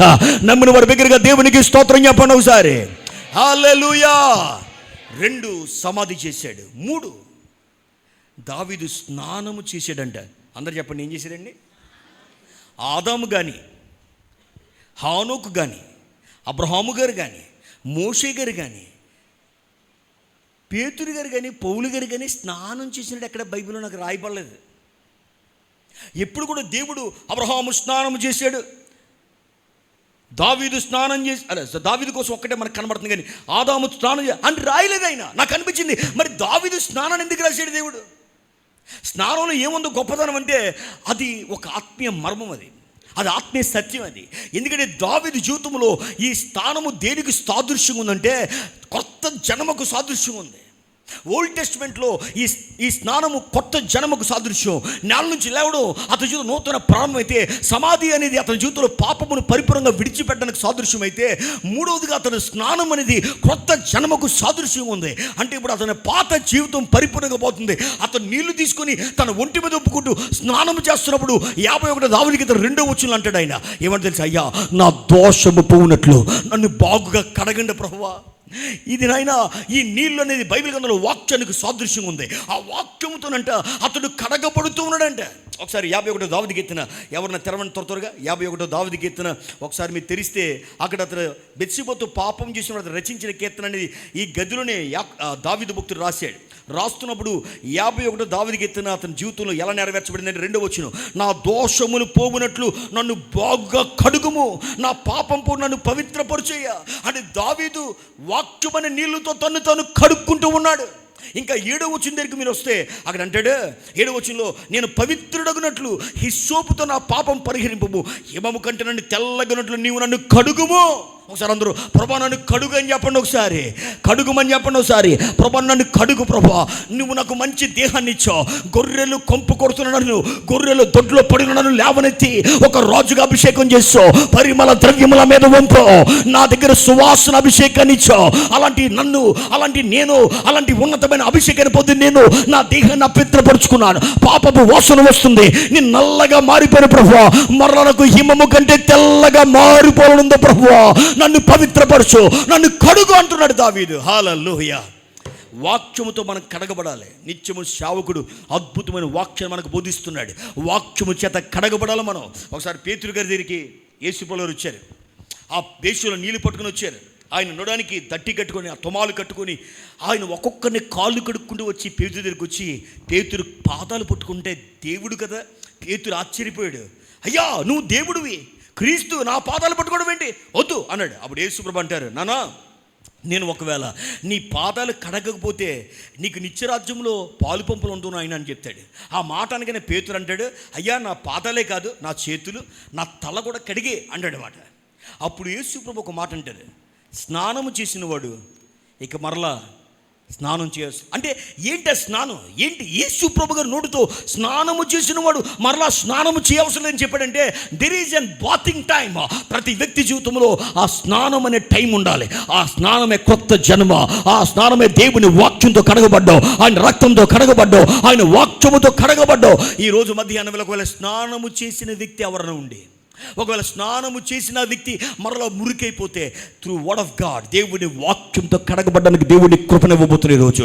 అందుకే వాక్యం అనే ఉదక స్నానం చేత ఉంటుంది. Through the word of God every time మనం శుద్ధి పొందాలి. మనం ఎప్పటికప్పుడు పవిత్రతగా మార్చబడాలి. సాతాను కుయితిపోడు ఆ ఏదైనా తోటలో పాముగా ప్రత్యక్షమయ్యాడు. రాబోతున్న కొత్త నిబంధన చివరి రోజుల్లో ఘట సర్పంగా పైన ప్రత్యక్షమయ్యాడు. ఏదైనా తోటలో చిన్న సర్పంగా వచ్చాడు, కానీ రాబోతున్న రోజుల్లో వాడు ఘట సర్పంగా మారిపోయాడు. అంటే సాతాను రూపాన్ని మార్చుకుంటూ వచ్చాడు, వాడు వేషాన్ని మార్చుకుంటూ వచ్చాడు, వాడు కీర్తిని మరింత అధికము చేశాడు. అందుకే ఏర్పరచబడిన వారిని సహా వాడు నాశనం చేయడానికి పన్నాగాలు పన్నుతూ ఉన్నాడు. ఇలాంటి సమయంలో ఈరోజు ప్రభువా నన్ను కడుగు తండ్రి అని వాక్యం అంత కడగబడితే ఈరోజు దేవుడిని పరిశుద్ధపరచబోతూ ఉన్నాడు. ఆయన అద్భుతాలు జరగబోతూ ఉన్నాయి. హల్లెలూయా. ప్రతి మతంలో స్నానం ఉంది. నేను ప్రతి సండే మార్నింగ్ 4 o'clock 3 o'clock లేచి కాకినాడలో ఉండేటప్పుడు బీచ్కి వెళ్ళి ప్రార్థన చేయడానికి నాతో పాటు ఒక 20-30 మంది టీంని యవన బిడ్డలందరూ లేపి, ఆ రోజు అందరూ సాటర్డే మా చర్చిలోనే పడుకునేవారు. అందరూ వాళ్ళందరినీ మార్నింగ్ లేపి టీమ్గా తీసుకుని వెళ్ళేవాడిని. 3:30 టైంకి లేచి వెళ్ళిపోయి అక్కడ 4-4:30 రీచ్ అయిపోవాలి. 7-7:30-8 గంటల వరకు ప్రార్థన చేసేవాడు మా టీం అంతటితో. సండే ఎవ్రీ సండే అదే పని మాకు. అలా వెళ్ళిపోతున్న టైంలో మాకు ఇలాంటి సీజన్లో నవంబర్ ఎండింగ్ డిసెంబర్లో ఇంత చెల్లో మేము వెళ్తున్నా మాకంటే ముందు కొంతమంది స్నానం చేసేసి తడి బట్టలు ఎదురయ్యేవారు రోడ్ల మీద. నేను మా స్నేహితులు అడిగి ఉన్నారే, వీళ్ళందరూ ఎవర్రా బాబు మనకంటే వైరాగ్యంతో ఉన్నారంటే, అన్న వాళ్ళు మనకంటే ముందు కాలంలోకి పోయి సముద్రంలో మునిగి వారు పాపాలు పోవాలని వారు ప్రాయశ్చిత్తాల కొరకు నీటిలో మునిగి వస్తారని అంటే అప్పుడు నాకు అనిపించేది, మన భారతదేశంలో అనేక నదులకి మనుషులు వెళ్ళిపోయి నీటిలో మునిగి వస్తూ ఉంటారు. ఎందుకంటే వారికి ఒక అపోహ ఏంటంటే నీటిలో మునిగితే నీటిలో కడగబడితే పాపాలు పోతాయి అనుకుంటారు వాళ్ళు. కానీ నీటిలో మున్నంతరాన పాపం పోదు, కానీ ఆయన వాక్యముతో కడగబడితే పాపం పోతుంది. ఎందుకంటే వాక్యములో శక్తి ఉంది. ఆయన రక్తము నుండే శక్తి వాక్యానికి ఇచ్చాడు ఆయన. ఒకవేళ యేసు తెలియక ముందు నువ్వు ఆయన దగ్గరికి వస్తే ఆయన రక్తములో ఆయన నామనబడి పాప క్షమాపడితే నీటిలో బాప్తిసం పొందుతావు. నువ్వు బయటకు వచ్చిందో ఒకవేళ దేవుని యొక్క సన్నిధి నుంచి దూరం అయిపోతున్న వేళ మరలా నువ్వు పరిశుద్ధపరచబడాలంటే వాక్యముతో కడగబడాలి. ఈరోజు ఈ మధ్యాహ్నం వేళ దేవుడు సెలవిస్తున్న మాట, దావీదు 3వ విషయం అంటే స్నానము చేశాడు. ఒకప్పుడు స్త్రీ స్నానం చేస్తుండగానే చూసి పాపంలో పడిపోయిన దావీదు మరలా అదే ఆత్మీయ స్థానముతో అతడి జీవితాన్ని కడుక్కున్నాడు. దెన్ 4వ విషయాన్ని చెప్తాను. మనం అక్కడ చూస్తే 4వ పాయింట్ చదవండి. అతడంట తైలము పూసుకున్నాడంట. అందరూ చెప్పండి ఒకసారి, ఏం పూసుకున్నాడండి? 4వ పాయింట్ ఏంటి? 1వ ఏంటి? నేల నుంచి లేచాడు. 2 సమాధి చేశాడు. 3 స్నానం చేశాడు. 4 తైలము పూసుకున్నాడు. ఇంగ్లీష్ పేపర్ ఏంటంటే ఈ అనాయింటెడ్ హిమ్సెల్ఫ్ అని ఉంది. ఇదే దావీదు 23వ దావీదు గీతలో ఏమని చెప్తారంటే, నూనెతో నా తలాంటి ఉన్నా అన్నాడు. నూనె వేరు, తైలం వేరు. తైలం అనేది మనం ఎప్పుడు చూసినా అది అనాయింటెడ్ ఆయిల్ అన్నమాట. ప్రవక్తలు అభిషేకించడానికి యాజకుల కొరకు ఉపయోగించే ఆయిల్, అది అనాయింట్మెంట్ కోసం ఉపయోగించే ఆయిల్. సో తైలం అనేది చాలా అది రాజుల దగ్గర, ప్రవక్తల దగ్గర, యాజకుల దగ్గర తప్ప ఎవరి దగ్గర ఉండదు. ఆ తైలాన్ని ఏది పడుతుంది కలిపి తయారు చేయకూడదు. ఆ తైలానికి ఏది కలపాలో కొన్ని శాస్త్రమైన లెక్క ఉంది బైబిల్లో. అది ప్రాణయాజకుల దగ్గర, ప్రవక్త దగ్గర, కింగ్స్ దగ్గర మాత్రమే దొరుకుతుంది. అలాంటి తైలం దావీదు ఇంట్లో ఉంది. దావీదు స్నానము చేసి వచ్చేసాడు. వచ్చేసిన తర్వాత ఇప్పుడు మరలా నతాన్తో లేదంటే సమూయేలుతో దేవుడు చెప్పడం, సమూయేలు లేడు, నతాన్తో దేవుడు చెప్పి ఒకప్పుడు సమూయేలు చేత అభిషేకించాను కదా, దావీదు మరలా అభిషేకాన్ని కోల్పోయే పరిస్థితి ఏర్పడింది, నువ్వు వెళ్ళి మరలా అభిషేకించని చెప్పడం. అభిషేకం ఒకసారి జరుగుతుంది. కాబట్టి ఇప్పుడు దావీదు జీవితంలో అతనికి ఒక పక్కన భయం, ఒక పక్కన ఆందోళన, ఒక పక్కన దేవునికి దూరం అయిపోయిన చింత. ఎందుకంటే మీరు ఒకసారి వాక్యం చదవచ్చు. 51 దావీదు గీతలో దావీదు భయం అక్కడ కనబడుతుంది. దావీదు భయమే కాదు, అది నిజం. ఒకసారి మీరు చూస్తే 51 దావీదు గీతన ఒకసారి మళ్ళా తెరవండి. అక్కడ ఈ 4వ పాయింట్కి సంబంధించిన మాట ఉంటుంది. అక్కడ దావీదు ఏమని చెప్తారంటే, నీ 11వ వచనం, నీ సన్నిధి నుండి నన్ను త్రోసివేయకము, నీ పరిశుద్ధాత్మ నా యొద్ద నుండి తీసివేయకము అన్నాడు. అంటే ఈ తైలము పరిశుద్ధాత్మకు సాదృశ్యం. అనాయింట్ సౌలు మీద నుంచి ఆత్మ వచ్చాడ దావీదు మీదకి దిగి వచ్చిందంట. ఎందుకంటే సౌలు మీద ఆత్మ వెళ్ళిపోయింది, దావీదు మీదకి వచ్చింది. The moment the prophet Samuel అతనుకున్న తైలపు బుడ్డిని దావీదు మీద వంపగానే అక్కడ సౌలు మీద ఆత్మ లేచిపోయి దావీదు మీదకి వచ్చేసింది. ఆ మూమెంట్ దావీదుకి తెలుసు. ఇప్పుడు దావీదుకి ఏమనిపించిందంటే, ఈ ఇన్ని రోజులు పాపంలో ఉండగా దావీదుకి అర్థమైపోతుంది, దేవుని సన్నిధి నుంచి నేను దూరం అయిపోతున్నట్టున్నానేంటి, ఆత్మ నాలోంచి పోయినట్టు అనిపిస్తుంది ఏంటి, ఆ బలం ఇంతకు ముందు లాంటి వైరాగ్యం లేదు, ఇంతకు ముందు లాంటి మూమెంట్ లేదు, భక్తి చేయాలంటే అంత ఇష్టం ఉండట్లేదు, ఆరాధన అందరూ చేస్తున్నా నాకు చేయాలనిపించట్లేదు ఏంటి, బైబిల్ అందరూ చదువుతున్నా నేను చదవట్లేదు ఏంటి, అందరూ పాటలు పాడుతున్నప్పుడు ఉద్యంగా దేవుని అందరూ సమయానికి వెళ్తే నేను వెళ్ళలేకపోతున్నాను ఏంటి, అందరూ ఉపాసులు నేను ఉపాసం ఉండలేకపోతున్నాను ఏంటి, అందరూ ఇవన్నీ వైరాగ్యం అంతా కోల్పోయాడు దావీదు. అందుకే ప్రభువా నీ పరిశుద్ధాత్మ నుంచి తొలగించద్దు ప్రభువా అని ప్రార్థన చేస్తుండగా ఇప్పుడు దావీదు చేసిన 4 విషయం ఏంటంటే తైలాన్ని తీసుకున్నాడు. అతను తలపైన ఒప్పుకొని అతను ముఖానికి ఒంటికి రాసుకుంటున్నాడు. స్నానం అనగా కొత్త జన్మ అనుభవాల తర్వాత ప్రతి వ్యక్తికి దేవుని ఆత్మతో అభిషేకం అవసరం, దేవుని ఆత్మ అవసరం, దేవుని ఆత్మ మన మీదకి దిగి రావాలి. ఆ సమయానికి దావీదు మరలా దేవుని ఆత్మతో సహవాసాన్ని ఏర్పరచుకున్నాడు. నమ్మిన వారు దేవునికి స్తోత్రం చెప్పండి. ఒకసారి పక్కవాన్ని చూసి చెప్పండి, దేవుని ఆత్మ నీతో ఉన్నదా అడగండి. ఉన్నాడా? దేవుని ఆత్మ నీతో ఉన్నాడా? ఆయన ఆత్మతో నీ పైన సంచారం చేస్తున్నాడా? ఆయన ప్రసన్నత, ఆయన ఉనికి నీకుందా? నీకు అనిపిస్తుందా దేవుడు నీతో ఉన్నాడని? నీకు అనిపిస్తుందా దేవుడు నీతో నడుస్తున్నాడని? నీకు అనిపిస్తుందా నీ ఇంటిలో దేవుడు ఉన్నాడని? నీకు అనిపిస్తుందా నీ భక్తి దేవుని చిత్తానుసారమైందని? ఒకవేళ నీకు కనిపించకపోతే ఎక్కడో మిస్టేక్ వచ్చింది, ఎక్కడో గ్యాప్ వచ్చింది. సాతాను నీ జీవితాన్ని ఆల్రెడీ లొంగ తీసుకోవడం ప్రారంభించాడు. ఈ ఉపవాస ప్రార్థనలో తిరిగి మనం కూడా దావీదు వలె ప్రభువా నీ సన్నిధి నుంచి నన్ను దూరం చేయదు ప్రభా, నీ ఆత్మ నుంచి నన్ను దూరం చేయదు ప్రభా అని దేవుణ్ణి అడగాలి. అందుకే కొత్త నిబంధన గ్రంథంలో పౌలు గారు ఒక మాట అంటాడు, పరిశుద్ధాత్మను దుఃఖపరచొద్దు, పరిశుద్ధాత్మను ఆర్పొద్దు. దుఃఖపరచొద్దు అంటే పరిశుద్ధాత్మను దుఃఖపరచబడగలడు, ఆర్పొద్దు అంటే పరిశుద్ధాత్మ ఆరిపోగలడు. అన్ని జీవితంలో క్యాండిల్ ఆరిపోయినట్లు ఆయన ఆరిపోతాడు. ఆయన ప్రకాశం ఉండదు, ఆయన వెలుతురు ఉండదు, ఆయన నడిపింపు ఉండదు, ఆయన నీతో మాట్లాడు, నేను వదిలేసి అనిపిస్తుంది. ఆ టైంలో నువ్వు బలహీనుడివైపోతావు, కృంగిపోతావు. ఈ మధ్యకాల సమయం ఎందుకు దేవుడి మీటింగ్స్ ఏర్పాటు చేశాడంటే పరిశుద్ధాత్మ శక్తిని తిరిగి మరలా మన జీవితంలో పొందుకోవడానికి, ఆయన బలాన్ని పుంజుకోవడానికి, ఆయన శక్తిని పొందుకోవడానికి. ఈ సభలు అయిన వెంటనే దేవుడు ప్రతి వ్యక్తిని తన ఆత్మతో నింపబోతూ ఉన్నాడు, తన బలాన్ని మరలా ఇవ్వబోతూ ఉన్నాడు. ఆయన అభిషేకముతో దేవుడు మనల్ని దర్శించబోతూ ఉన్నాడు. హల్లెలూయా. మన గుంటూరు కొన్ని అభిషేక కేంద్రాలకే పుట్టిల్లు. నేను ఒక్కొక్కసారి ఈ ఈ ఈ ఈ ఈ వ్యాప్తి మన ఆంధ్ర అంతా పాకేసింది. ప్రత్యేకంగా కాకినాడ చాలా పెద్ద పెద్ద సాళ్ళు ఉన్నాయి, అక్కడ పెద్ద పెద్ద గుడారాలు ఉన్నాయి, చాలామంది వస్తారు. నేను ఎప్పుడైనా కారులో అలా వెళ్ళిపోతున్నప్పుడు చూస్తాను, రోడ్లపైన చాలామంది నెత్తి మీద నూనె పెంచుకొని వెళ్తూ ఉంటారు అన్నమాట. వాళ్ళు చొక్కా ప్యాంటు లుంగి కూడా తడిసిపోతాయి. చాలామంది స్త్రీలు మొత్తం నెత్తి నిండా నూనెతో తడిచిపోయి బయటకు వస్తారు. నేను వాడిని చూసినప్పుడు అబ్బాబ్బా ఎంత గొప్ప భక్తి అనుకుంటాను. వీడు ఒకసారి లోన్ నుంచి తడిచిపోయి వచ్చాడు, మంచి తెల్ల చొక్కా వేసుకున్నాడు, కింద లుంగి కట్టుకున్నాడు, తెల్ల లుంగి, మొత్తం తడిచిపోయి ఉన్నాడు నూనె అంతటితో. ఇలా ఆటో దగ్గరికి రాగానే ఆ తక్కువని సిగరెట్ వెలిగించి నోట్లు పెట్టుకున్నాడు. పైనేమో తైలాభిషేకం, నోట్లోనేమో సిగరెట్ అగ్గి పట్టుకున్నాడు. ఆటో ఎక్కాడు, ఆటోలో ఇంకో నలుగురు ఎక్కారు. పెద్ద పెద్ద గొడవలు అయిపోతున్నాం వాళ్ళకి. కొడేసుకున్నారు ఆటోలో, పచ్చి బూతులాడారు. నాకు అనిపించింది పైన అభిషేక తైలం, ఇప్పుడు అభిషేకం చేయబడి వచ్చారు. మరి ఏంటి వీరి జీవితం అంటే ఆ టైప్ ఆఫ్ అభిషేక తైలం కాదు ఇప్పుడు దావీదు వేసుకున్నది. చాలామంది ఈ రోజులు అపోహీనంటే పలానా సావుకుడి దగ్గరికి వెళ్తే, పలానా మందిరికి వెళ్తే నా నెత్తి మీద తైలం పంపెత్తాడు అంతే నా జీవితం మారిపోద్ది. నో, ఏం మారదు, ఇంకా వర్స్ట్ అయిపోద్ది, ఇంకా దారుణమైపోతుంది జీవితం. ఏదో నువ్వు నొప్పుకున్నంత మాత్రమే తైలాభిషేకం కాదు. తైలాభిషేకం అంటే దేవుని ఆత్మతో సంగచ్చో, ఓ అబద్ధం ఆడుకుని ఉండో, పాపానికి దూరంగా ఉండో, దేవుని చిత్తానుసరంగా నడవడం, దైవ భక్తులు ఉండడం, దేవుని ఆత్మ వరాలు పొందడం, దేవుని యొక్క నీతికి దగ్గరైపోవడం, పరిశుద్ధాత్మతో సహవాసం చేయడం, దట్ ఈస్ కాల్డ్ అనాయింటింగ్. ఈ రోజుల్లో సేవకులు కూడా చాలామంది అభిషేకాన్ని తప్పుదోర పట్టించారు. ఈ మధ్యకాల సమయంలో దేవుని మాట్లాడిన నీ జీవితంలో తైలాభిషేకమునగా దేవుని ఆత్మతో సన్నిధించబడ్డావు. ఆత్మ మనతో నివాసము చేయడం, ఆ కృప దేవుడు మనకు అనుగ్రహించునుగాక. దెన్ 4 పాయింట్లు అయినాయి. 5వ పాయింట్ మనం అక్కడ చూద్దాం. 5వ విషయం ఏంటంటే దేవుడు అతడు తైలము పొందుకొని చదవాలి వేరు వస్త్రములు ధరించాడు. అందరు చెప్పండి ఏం చేయండి. ఈ మెసేజ్ చెప్పాలంటే వేరు వస్త్రాల కోసం ఓ 3 గంటలు పడుతుంది. ఏ వస్త్రాలు, ఎటువంటి వస్త్రాలు ఉన్నాయి బైబిల్ గ్రంథంలో, ఇది ఒక పెద్ద సబ్జెక్ట్. మీ అయ్యగారు ఆల్రెడీ చెప్పుంటారు, మీకు బర్నబాస్ అయ్యగారు, తర్వాత అయ్యగారు బయట చాలాసార్లు మెసేజ్ చెప్పుంటారు. వస్త్రాల కోసం చెప్పాలంటే అది పెద్ద సబ్జెక్ట్. ఇప్పుడు దావీదు వేరు వస్త్రం ధరించాడంటే ఏంటి? వేరు వస్త్రం అనే మాటకి అర్థం ఏంటంటే వేరు వస్త్రం అనేది నూతన జీవితానికి సాదృశ్యం. నేల నుంచి వెళ్ళడం నూతన ప్రారంభం. రెండోది సమాధి చేయడం, అతని పాపానికి పరిపూర్ణంగా ఒప్పుకోలు జరిగింది. 3వది స్నానము చేయడం అనేది కొత్త జన్మకు సాదృశ్యం. 4 అతడు తైలము పొందడం అనేది తైలాభిషేకము, ఆత్మతో తిరిగి సాంగత్యాన్ని ఏర్పరచుకోవడం. దాన్ని వేరు వస్త్రం అనేది నూతన జీవితం. ఇప్పుడే ఎవరికైనా పుట్టినరోజు జరిగితే వాడు తలస్నానం చేసి కొత్త బట్టలు వేసుకుని వచ్చేస్తాడు. మనందరికీ అర్థమైపోయారా? కొత్త వేళ పుట్టినరోజు అని అడుగుతాం.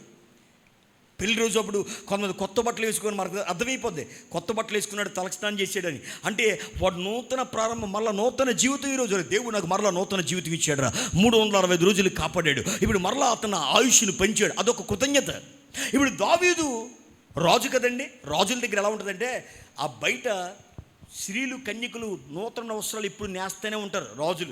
రాజులకి విచిత్రమైన అంగీలు కొడతారు. ఇతర దేశాల నుంచి వచ్చే ఆ వజ్రాలు వైడూర్యాలతో ఆ శ్రేష్టమైన వస్త్రాలు కుడితే తనకు నచ్చిన వస్త్రాన్ని ఎన్నుకుంటాడు అన్నమాట రాజు. అంతేకాదు ఇతర దేశం రాజులు వారి కన్యకుల కోసం శ్రేష్టమైన వస్త్రాలు పంపిస్తారు రాజులకి. దావీదు దగ్గర చాలా వస్త్రాలు ఉంటాయి. ఒక మైకేల్ జాక్సన్ ఒక ఉండేవాడు అంట, వాడు చనిపోయాడు. కానీ అతడు ఒక రోజు వేసుకున్న వస్త్రం మళ్ళీ నెక్స్ట్ టైం వేసుకోడు, అంటే ఒకసారి వేసుకుని మళ్ళీ ఇంకోసారి వేసుకోడు. ఎందుకు వేసుకోడు అంటే అదొక పెద్ద బిజినెస్ ఆయనకి. ఈరోజు వేసుకున్నది ఇలా తీసేసి ఇలా చూపెడతాడు, పక్కన ఒకటి వేలం పడేస్తాడు అన్నమాట. దాన్ని ఈ కొన్నది $500 కావచ్చు, కానీ $2000 గమ్ముడైపోతుంది. మైకిల్ జాక్సన్ వేసుకుని నేను తొడుక్కుంటే బాగుంటుందని తొడుక్కుంటారు అన్నమాట చాలామంది. అదంతా వేరే సబ్జెక్ట్. కొంతమంది ధనవంతులు ఉంటారు, వాళ్ళు ఒకసారి వేసుకుంటారు, రెండోసారి వేసుకోరు. రాజులు అలాంటి వారే, వారికి శ్రేష్టమైన వస్త్రాలు ఉంటాయి. కానీ దావీదు దగ్గర వేరు వస్త్రం, ఒక శ్రేష్టమైన ఒక వస్త్రము దావీదు దగ్గర ఉంది. దావీదు ఆ వస్త్రాన్ని ఎప్పుడు తొడుక్కోలో ఎదురు చూసిన టైమింగ్లోనంట అతను ఇదే రైట్ టైం అనుకున్నాడు. ఇదే రైట్ టైం, నా జీవితంలో ఇది నిజమైన సరైన సమయమని దావీదు అన్ని కార్యాలు వన్ బై వన్ చేసిన తర్వాత అంట వేరు వస్త్రాలు తొడుక్కొని రెడీ అయిపోయాడంటండి. వస్త్రము పాడు చేసుకున్న దావీదు, తన నీతి కలిగిన వస్త్రాన్ని పాపమయంగా చేసుకున్న దావీదు, బూడిదలో కూర్చున్న దావీదు, గోనె పట్ట ధరించుకున్న దావీదు జీవితంలో మార్పు చూడండి. ఈ వేరు వస్త్రం నూతన జీవితానికి ప్రారంభంగా కనబడుతుండగా ఈరోజు మల్లెము చేసుకున్న ప్రతి వస్త్రాలు దేవుడు నూతనంగా మార్చబోతూ ఉన్నాడు ఆయన. Hallelujah, I feel the glory of God. నీకోసం నాకు తెలియదు, కానీ ఈ వర్తమానం చెప్తున్నగా పరిశుద్ధాత్మను మాట్లాడుతూ చెప్తున్నాడు, నేను సంఘాల్లో నూతన ప్రారంభాలు పుట్టించబోతున్నాడు, ఆలోచన విధానాలు మార్చబోతున్నాడు, క్రియల్లో మార్పు రాబోతూ ఉంది, వస్త్ర విధానంలో మార్పు రాబోతూ ఉంది. నేను గొప్ప దేవుడని ప్రజలు తెలుసుకోబోతున్నానని చెప్తున్నాడు ఆయన. ఆత్మకార్యములు జరుగునుగాక. హల్లెలూయా. వేరు వస్త్రాలు రాజు బయటకు వచ్చాడు. అందులో దావీదుని చూస్తున్నాడు, తలస్నానం చేశాడు, తైలాభిషేకం పొందాడు, వేరు కొత్త బట్టలుతున్నాడు. దావీదు ఎవరితో మాట్లాడలేదు, సింహాసనం మీద కూర్చోలేదు. రే తండ్రిలాగా రాజ్యాంగం దండ ఏం జరిగింది 7 రోజుల్లో అని ఏం అడగట్లేదు. ఒక రాజు 7 రోజులు సింహాసనం మీద లేకపోతే చాలా డ్యామేజ్లు జరుగుతాయి, ఏం పట్టించుకోలేదు.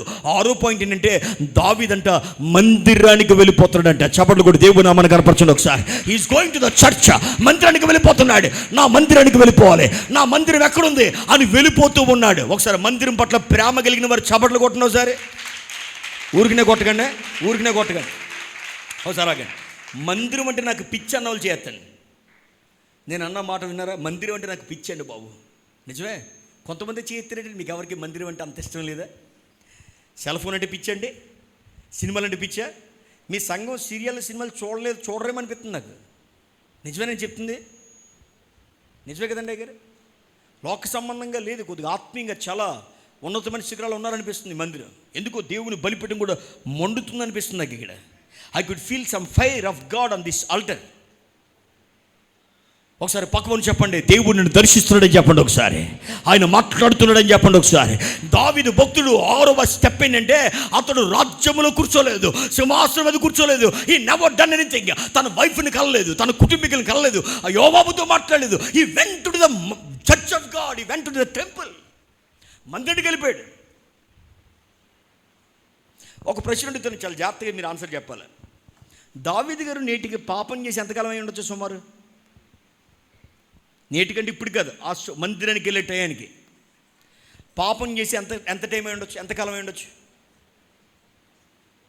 అంత బుర్ర పెగిచూ లేరండి మీరు, కరెక్ట్గానే చెప్పారు. ఇంచుమించు ఒక్క వ్యక్తిని కలిసి ఆ వ్యక్తి పాపం చేసి కుమారుని కన్నాడంటే ఇంచుమించు సంవత్సరంన్నర లోపు దావీదు టైము జరిగింది. ఇప్పుడు ఈ సంవత్సరంన్నరలో దావీదు మందిరానికి వెళ్ళాడంటారా? వెళ్ళాడన్న వాళ్ళు చేస్తాను, ఓకే. వెళ్ళలేదన్న వాళ్ళు చేస్తాను, ఓకే. కొంతమంది దేనికి చేస్తాడు వెళ్ళ అడుగుతాను. ఒక రాయి సిద్ధము వెళ్ళుంటాడన్న వాళ్ళు చేస్తాను, మీదేం తప్పు ఉండదు. అప్పుడు వెళ్ళుంటాడు చేద్దాం. వెళ్ళుండడం వాళ్ళు చేస్తాను, వెళ్ళుండడం వాళ్ళు. మనం ఇప్పుడు ఆలోచించి వెళ్ళండి. నేను చెప్తానేనండి, వెళ్ళాడు సేమ్ మనకలాగే, పక్కన సేమ్ నాకులాగే అని చెప్పండి సార్. నిజమేనండి. చెప్పండి అసలు సేమ్ నాకులాగని చెప్పండి. నువ్వు మందిరం మామూలు బయటే ఆచారాలే, పరిస్థితులే. ఒక రాత్రంతా టైపింగ్ చేస్తాడు, మళ్ళీ మందిరంలో మామూలుగా వచ్చేస్తాడు, అద్భుతంగా ఆరాధించేస్తాడు దేవుణ్ణి.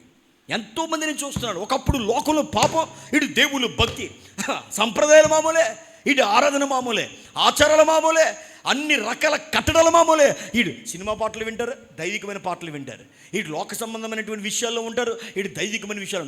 నో ఇదంతా కూడా ఆ సామాన్యమైన భక్తి, చల్లారిపోయిన భక్తి, దేవునికి దూరపైపోయిన పరిస్థితులు. ఈరోజు దేవుని ప్రేమించిన వ్యక్తి ఎలా ఉంటాడంటే, I feel the glory of God. దావీదు సంవత్సరం నుంచి నీ సన్నిధి నుంచి నన్ను దూరం చేయొద్దు ప్రభు, ఆత్మను ఆర్పిద్దని చెప్పిన దావీదు జీవితంలో ప్రజల కొరకు మందిరానికి వెళ్తున్నాడు. కానీ దేవునితో సాంగత్యం లేదేమో. దావీదు సామాన్యమైన వర్షిప్ చేస్తాడు అక్కడ. అందుకే కొంతమంది మందిరానికి వస్తారు, అందరూ ఆరాధన చేస్తే ఈ వ్యక్తి అందరం చూస్తాడు. అద్భుతంగా సేవకుడు వాకింగ్ చెప్తే ఎప్పుడు ముగించేస్తారా బాబు అని టైం చూస్తాడు. అందరూ సమయానికి వస్తే సమయానికి ఇంట్లో అప్పుడే పెద్ద మేకతలకే తీసుకొస్తారన్నమాట. ఇక్కడేమో వాకింగ్ జరుగు ఆరాధన చేస్తే మీ ఇంట్లో నుంచి మసాలా స్మెల్ వస్తూ ఉంటుంది ముక్కుల్లో. ఇక్కడ ఆశీర్వాదం అయిపోతున్నామని వస్తావు. ఎందుకంటే నువ్వు ఇంకా మందిరపు విలువలో లేవు, ఎందుకంటే నువ్వు ఇంకా కొద్దిగా లోకానుసారంగా ఉన్నావు. పాపము నీళ్ళు వెళ్ళిపడి చేస్తుంది. దావీదు మందిరానికి వచ్చేవాడు, కానీ మందిరంలో దావీదు ఒకప్పుడు ఉండవట్లేడు.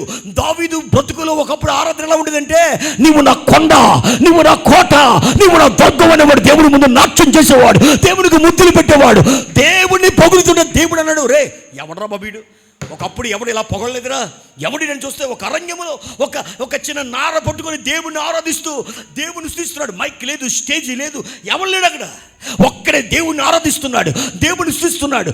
దేవుని ముందు నాటి నువ్వు నా కాపర్ అన్నాడు. పచ్చిగల చోట్ల నన్ను పరుణ్ణి చేస్తావు, శాంతికరమైన జనం నడిపిస్తావు అని దేవునితో అంటే దేవునికి మత్తి పోగొడిచాడు దావీదు. రే ఇంత గొప్ప ఆరాధన చేస్తున్నావు, నీకులాగా మోషే ఆరాధించలేదురా, నీకులాగా అబ్రాహాం వాళ్ళ ఎవడు నీలాంటి పదాలు ఉపయోగించలేదురా. అబ్బాయి రారా, నువ్వు మనుషులలో గొర్రెలు కోసం నువ్వు గొర్రెల మధ్య మేపుకునే వ్యక్తిగా ఉండకూడదు కాదురా, రా నిన్ను మనుషుల మధ్య రాజుగా చేస్తానని గొర్రెలు దొడ్డులు ఉన్న దావీదు అరణ్యం నుంచి రాజుగా చేశాడు ఆయన. నమ్మిన వారు దేవునికి స్తోత్రం చెప్పండి ఒకసారి. అలాంటి దావీదు, అలాంటి ఆరాధికుడు, అలాంటి భక్తిపరుడు ఈ సంవత్సరంలో డల్ అయిపోయాడు. ఎందుకంటే పాపంతో ఉన్నాడేమో. మీరు ఎప్పుడైనా గమనించిన, పాపంతో ఉన్న వ్యక్తి, అతిక్రమంతో ఉన్నవాడు ఫ్రీగా దేవుని ఆరాధించలేడు. ఆ మైండ్లో 100లో 60-70% లోక విషయాలు, హైకిక విచారాలు, లోక విషయాలు ఆ వ్యక్తులు గుర్తొస్తూ ఉంటారు, ఒక పక్కన రన్నింగ్ అయిపోతుంటుంది. ఈ 100% మైండ్లో 60-70% అది లాగేసుకోవడం వల్ల ఈ 30-20% మాత్రమే దేవునికి ఇవ్వగలరు, అది కూడా పరిపూర్ణంగా ఇవ్వలేరు. దావీదు జీవితం అలాగే ఉంది. అందుకే దావీదు చెప్పండి, ఒకటి మీరందరూ చెప్పాలి, ఒకటి నేల నుండి లేచాక, 2 సమాధి చేశాక, 3 స్నానము చేశాక దేవజనులు వచ్చారు, దేవునికి మహిమ కలుగును గాక. Very good. 4 తైలము పూసుకున్నాక, 5 వేరు వస్త్రములు ధరించాక. దావీదు గుర్తొచ్చిందని తెలుసా, నా మందిరము చాలా కాలమైంది, నా మందిరంలో దేవుణ్ణి ఆరాధించి చాలా కాలమైంది నా భక్తి చూపించని పరిగెత్తుకుంటూ మందిరానికి వెళ్ళిపోయాడు. నమ్మిన వారు చప్పట్లు కూడా దేవుని నామని కనపడుతాం. డోర్ ఉంది కదండి ఇక్కడ, చాలా జాగ్రత్తగా వినండి, నేను వాక్యం ముగించేస్తున్నాను. ఇప్పటికు దావీదు ఎక్కడున్నాడు? మందిరం బయట. చెప్పండి, పాయింట్లు చెప్పండి. 1 మందిరం బయట ఏం జరగాలి? 1 నేల నుంచి లెగాలి. మీరందరూ మాట్లాడలేదు, నేల నుంచి లెగాలి. 2 సమాధి చేయబడాలి. 3 స్నానం చేయబడాలి. 4 తైలం పూసుకోవాలి. 5 ఇవన్నీ దావీదు జీవితంలో జరిగినాయి బయట. ఇప్పుడు ఫస్ట్ టైం దావీదు జీవితంలో దేవుని మందిరంలో తన పాదము మోపుతున్నప్పుడు అతను పాపమునకు గుడ్ బై చెప్పున్నాడు. ఆయన దేవునికి విరోధమైనవన్నీ వదిలేశాడు, సమాధి చేసేసాడు. ఆయన తైలము పొందుకున్నాడు. అతను పరిశుద్ధుడిగా దేవుని మందిరంలోకి వస్తూ ఉన్నాడు. ఆయన వస్తూ ఉండగానే, ప్రభువా నన్ను క్షమించినందుకు వందనాలు, నన్ను దర్శించు ప్రభువా అనుకుని మందిరంలోకి వచ్చంట. అక్కడ 7వ పాయింట్ ఏముందంటే, దావీదంట దేవుని మందిరం అంట మొక్కేడని ఉందంట. ఇంగ్లీష్ బైబిల్లో హీ వాజ్ వర్షిప్పింగ్ గాడ్. దేవుణ్ణి ప్రార్థన చేస్తున్నాడు, ఆరాధన చేస్తూ ఉన్నాడు, నిజమైన ఆరాధన చేస్తున్నాడు. ఒకప్పుడు ఆరాధనకి దేవునికి మధ్య దావీదుకి అడ్డుకోళ్ళు ఉండేవి, ఇప్పుడు అన్ని కోల్పోయాడు. దేవునికి స్తోత్రం చెప్తున్నాడు. మునుటి వలె ఆరాధన, మునుపు వలె భక్తి, మునుపు వలె నాట్యం చేస్తుంటే దేవుడు అన్నాడు, ఇదిరేనా నీ ఆరాధన? ఇంతవరకు సాతాను నీ ఆరాధనని సంవత్సరం పాటు దొంగిలించాడు రా, నేను తిరిగి మరలా నీలో నిజమైన భక్తిని చూస్తున్నాను, నిజమైన ఆరాధన చూస్తూ ఉన్నా. ఈ 2025 నవంబర్లో జరుగుతున్న ఈ సభల్లో సాతాను దొంగిలించిన భక్తి, అభిషేకం, ఆరాధన తిరిగి మనలో దేవుడు చూడబోతూ ఉన్నాడు. హల్లెలూయా, హల్లెలూయా. అందరూ చెప్పండి, మందిరం అని చెప్పండి ఒకసారి. ₹1,00,00,000 నీకు ఎవడని ఇచ్చిన మందిరం కొరకు మాత్రం నిలబడాలి నువ్వు. రాబోయే రోజుల్లో మందిరాలు మూయబడతాయి. ఇది చాలా విచారమైన మాట ఇది. అందుకే దేవుడు ఒక వాగ్దానం చేశాడు, ఆ మందిరాలు మూయబడి రోజు ముందు ఏం జరుగుతుందంటే కడవరి మందిరం యొక్క మహిమ మునుపటి మందిరం మించుదని చెప్పాడు. మన ఎగ్జాక్ట్గా ఆ సీజన్లో ఉన్నమాట. ఈ కాలం ఎలాంటిదంటే ఇది కడవరి రోజులు కాబట్టి మందిరం మహిమతో నింపబడే రోజులు. యవ్వనస్తులతో, వృద్ధులతో, చంటి పిల్లలతో దేవుడు ప్రతి వ్యక్తిని దర్శించే రోజులు ఇవే. ఇలాంటి టైంలో మనం నిలబడగలిగితే, దేవుని కొరకు ఉన్నతమైన దుర్గాలుగా మార్చబడగలిగితే, ఈ మందిరాన్ని దేవుడు కడవరి మందిరం యొక్క మహిమతో నింపబోతున్నాడు. ఆయన ఆత్మ కార్యములతో నింపబోతున్నాడు. ప్రజలు వారి పాదములు మందిరంలో మోపబోతున్నారు, గుడ్డి వారు చూడబోతున్నారు, మోగువారు మాట్లాడబోతున్నారు, కుంటువారు నడవబోతున్నారు, చనిపోయిన వారు లేపబడబోతున్నారు, అనేక ఆత్మలకు రక్షించబడుతున్న గొడ్రాలు పిల్లలు కనబోతూ ఉన్నారు. ఓ రోగగ్రస్తులు స్వస్థ పొందబోతూ ఉన్నారు, విచారంతో ఉన్నారు, కుటుంబాలు విడిపోయిన వారు అద్భుతాలు పొందబోతూ ఉన్నారు. దేవుడి ప్రాంతంలో ఉన్నాడు అని ప్రజలు అన్యజనులు తెలుసుకోబోతూ ఉన్నారు. ఎందుకంటే దేవుడు మందిరాన్ని తన మహిమతో నింపే రోజు ఇది. హల్లెలూయా, హల్లెలూయా. ఈ సీజన్ తర్వాత మరొక రోజు రాబోతుంది. ఆ రోజు అదే సేవకుడు ప్రవచించి చెప్తున్నాడు, ఇదిగో ఒక రోజు రాబోతుంది, అన్నపానములు లేకపోవుట వల్ల వచ్చు క్షామము కాక దేవుని వాక్కు దొరకని కాలం అది. ప్రజలు తూర్పు, పడమర, ఉత్తర, దక్షిణ ప్రయాణం చేస్తారంట. దేవుని వాక్యం వినబడదంట. మందిరాలు క్లోజ్ అయిపోతాయి, బలిపీఠాలు క్లోజ్ అయిపోతాయి, వాక్యాలు క్లోజ్ అయిపోతాయి. అలాంటి రోజు కూడా రాబోతూ ఉండగా ఈ సీజన్లో నువ్వు దేవునికి దగ్గర అయిపోవాలి. ఆయన మందిరాన్ని ప్రేమించాలి. వారం అంతా పని చేసుకో, వారం అంతా నువ్వు ఏదో చేసుకో, కానీ ఆదివారం నాడు దేవునికి విలువివ్వి, మందిరాన్ని గణపరచు. ఆల్నెట్ ప్రేయర్లో దేవుని మోకాలు, దేవుని పాదాలు పట్టుకో, మోకాల మీద ఉపవాస ప్రార్థనలు దేవుని పాదాలు పట్టుకో, దేవుని బ్రతిమాలు. దావీదు లాంటి వాడిని సాతాను చెడగొట్టాలనుకున్నాడు. ఎందుకంటే దావీదు సామాన్యుడు కాదు. ఇప్పటికు చాలా మందిని పడగొట్టుకుంటూ వచ్చాడు. దేవుడు అనుకున్నాడు, నేను మనుషుల బ్లడ్ లైన్ కూడా రావాలి, మనుషుల్లోంచి నేను భూలోకానికి వెళ్ళాలి, ఎవడన్నా నాకు తగిన వాడు ఉన్నాడా అని దేవుడు చూస్తే ఎవరు కనబట్టలేదు ఆయనకి. చివరికి దావీదు కనబడ్డాడు. దావీదు ద్వారా తన రాజ్యాన్ని స్థాపించాలనుకున్నాడు, కానీ సాతాను దావీదుని కూడా తప్పుదోవ తీసుకొచ్చాడు. కానీ అద్భుతం ఏంటంటే దావీదు ఉపవాస ప్రార్థన ద్వారా, దావీదు కన్నీటి ప్రార్థన ద్వారా, దావీదు పశ్చాత్తాపం ద్వారా తన జీవితంలో సాతాను తన మాయం చేసి మార్గం మార్చి అతని గమ్యాన్ని మార్చాలనుకునే వేళ అతడు గెలిచేశాడు. నమ్మిన వారు దేవునికి స్తోత్రం చెప్పండి. ఈ మధ్యాహ్నం వేళ దేవుడు నీ జీవితంలో విజయనివ్వబోతున్నాడు. నువ్వు దేవుని ప్రేమించడం మానద్దు.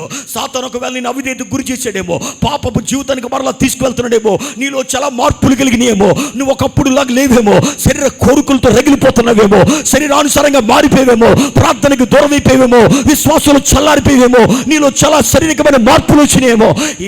ఈ మధ్యకాల సమయంలో దేవుని పాదాల మీదకి వచ్చే ప్రభువా, ఒక్కసారి నన్ను కూడా జ్ఞాపకం చేసుకుంటే దావీదు వలె దేవుని దర్శించబోతూ ఉన్నాడు. ఆ రోజు దేవుని మందిరములో దావీదు నిజమైన ఆరాధన చేశాడు. ఆరాధన అయిపోయిన తర్వాత ఇంటికి వచ్చాడు దావీదు.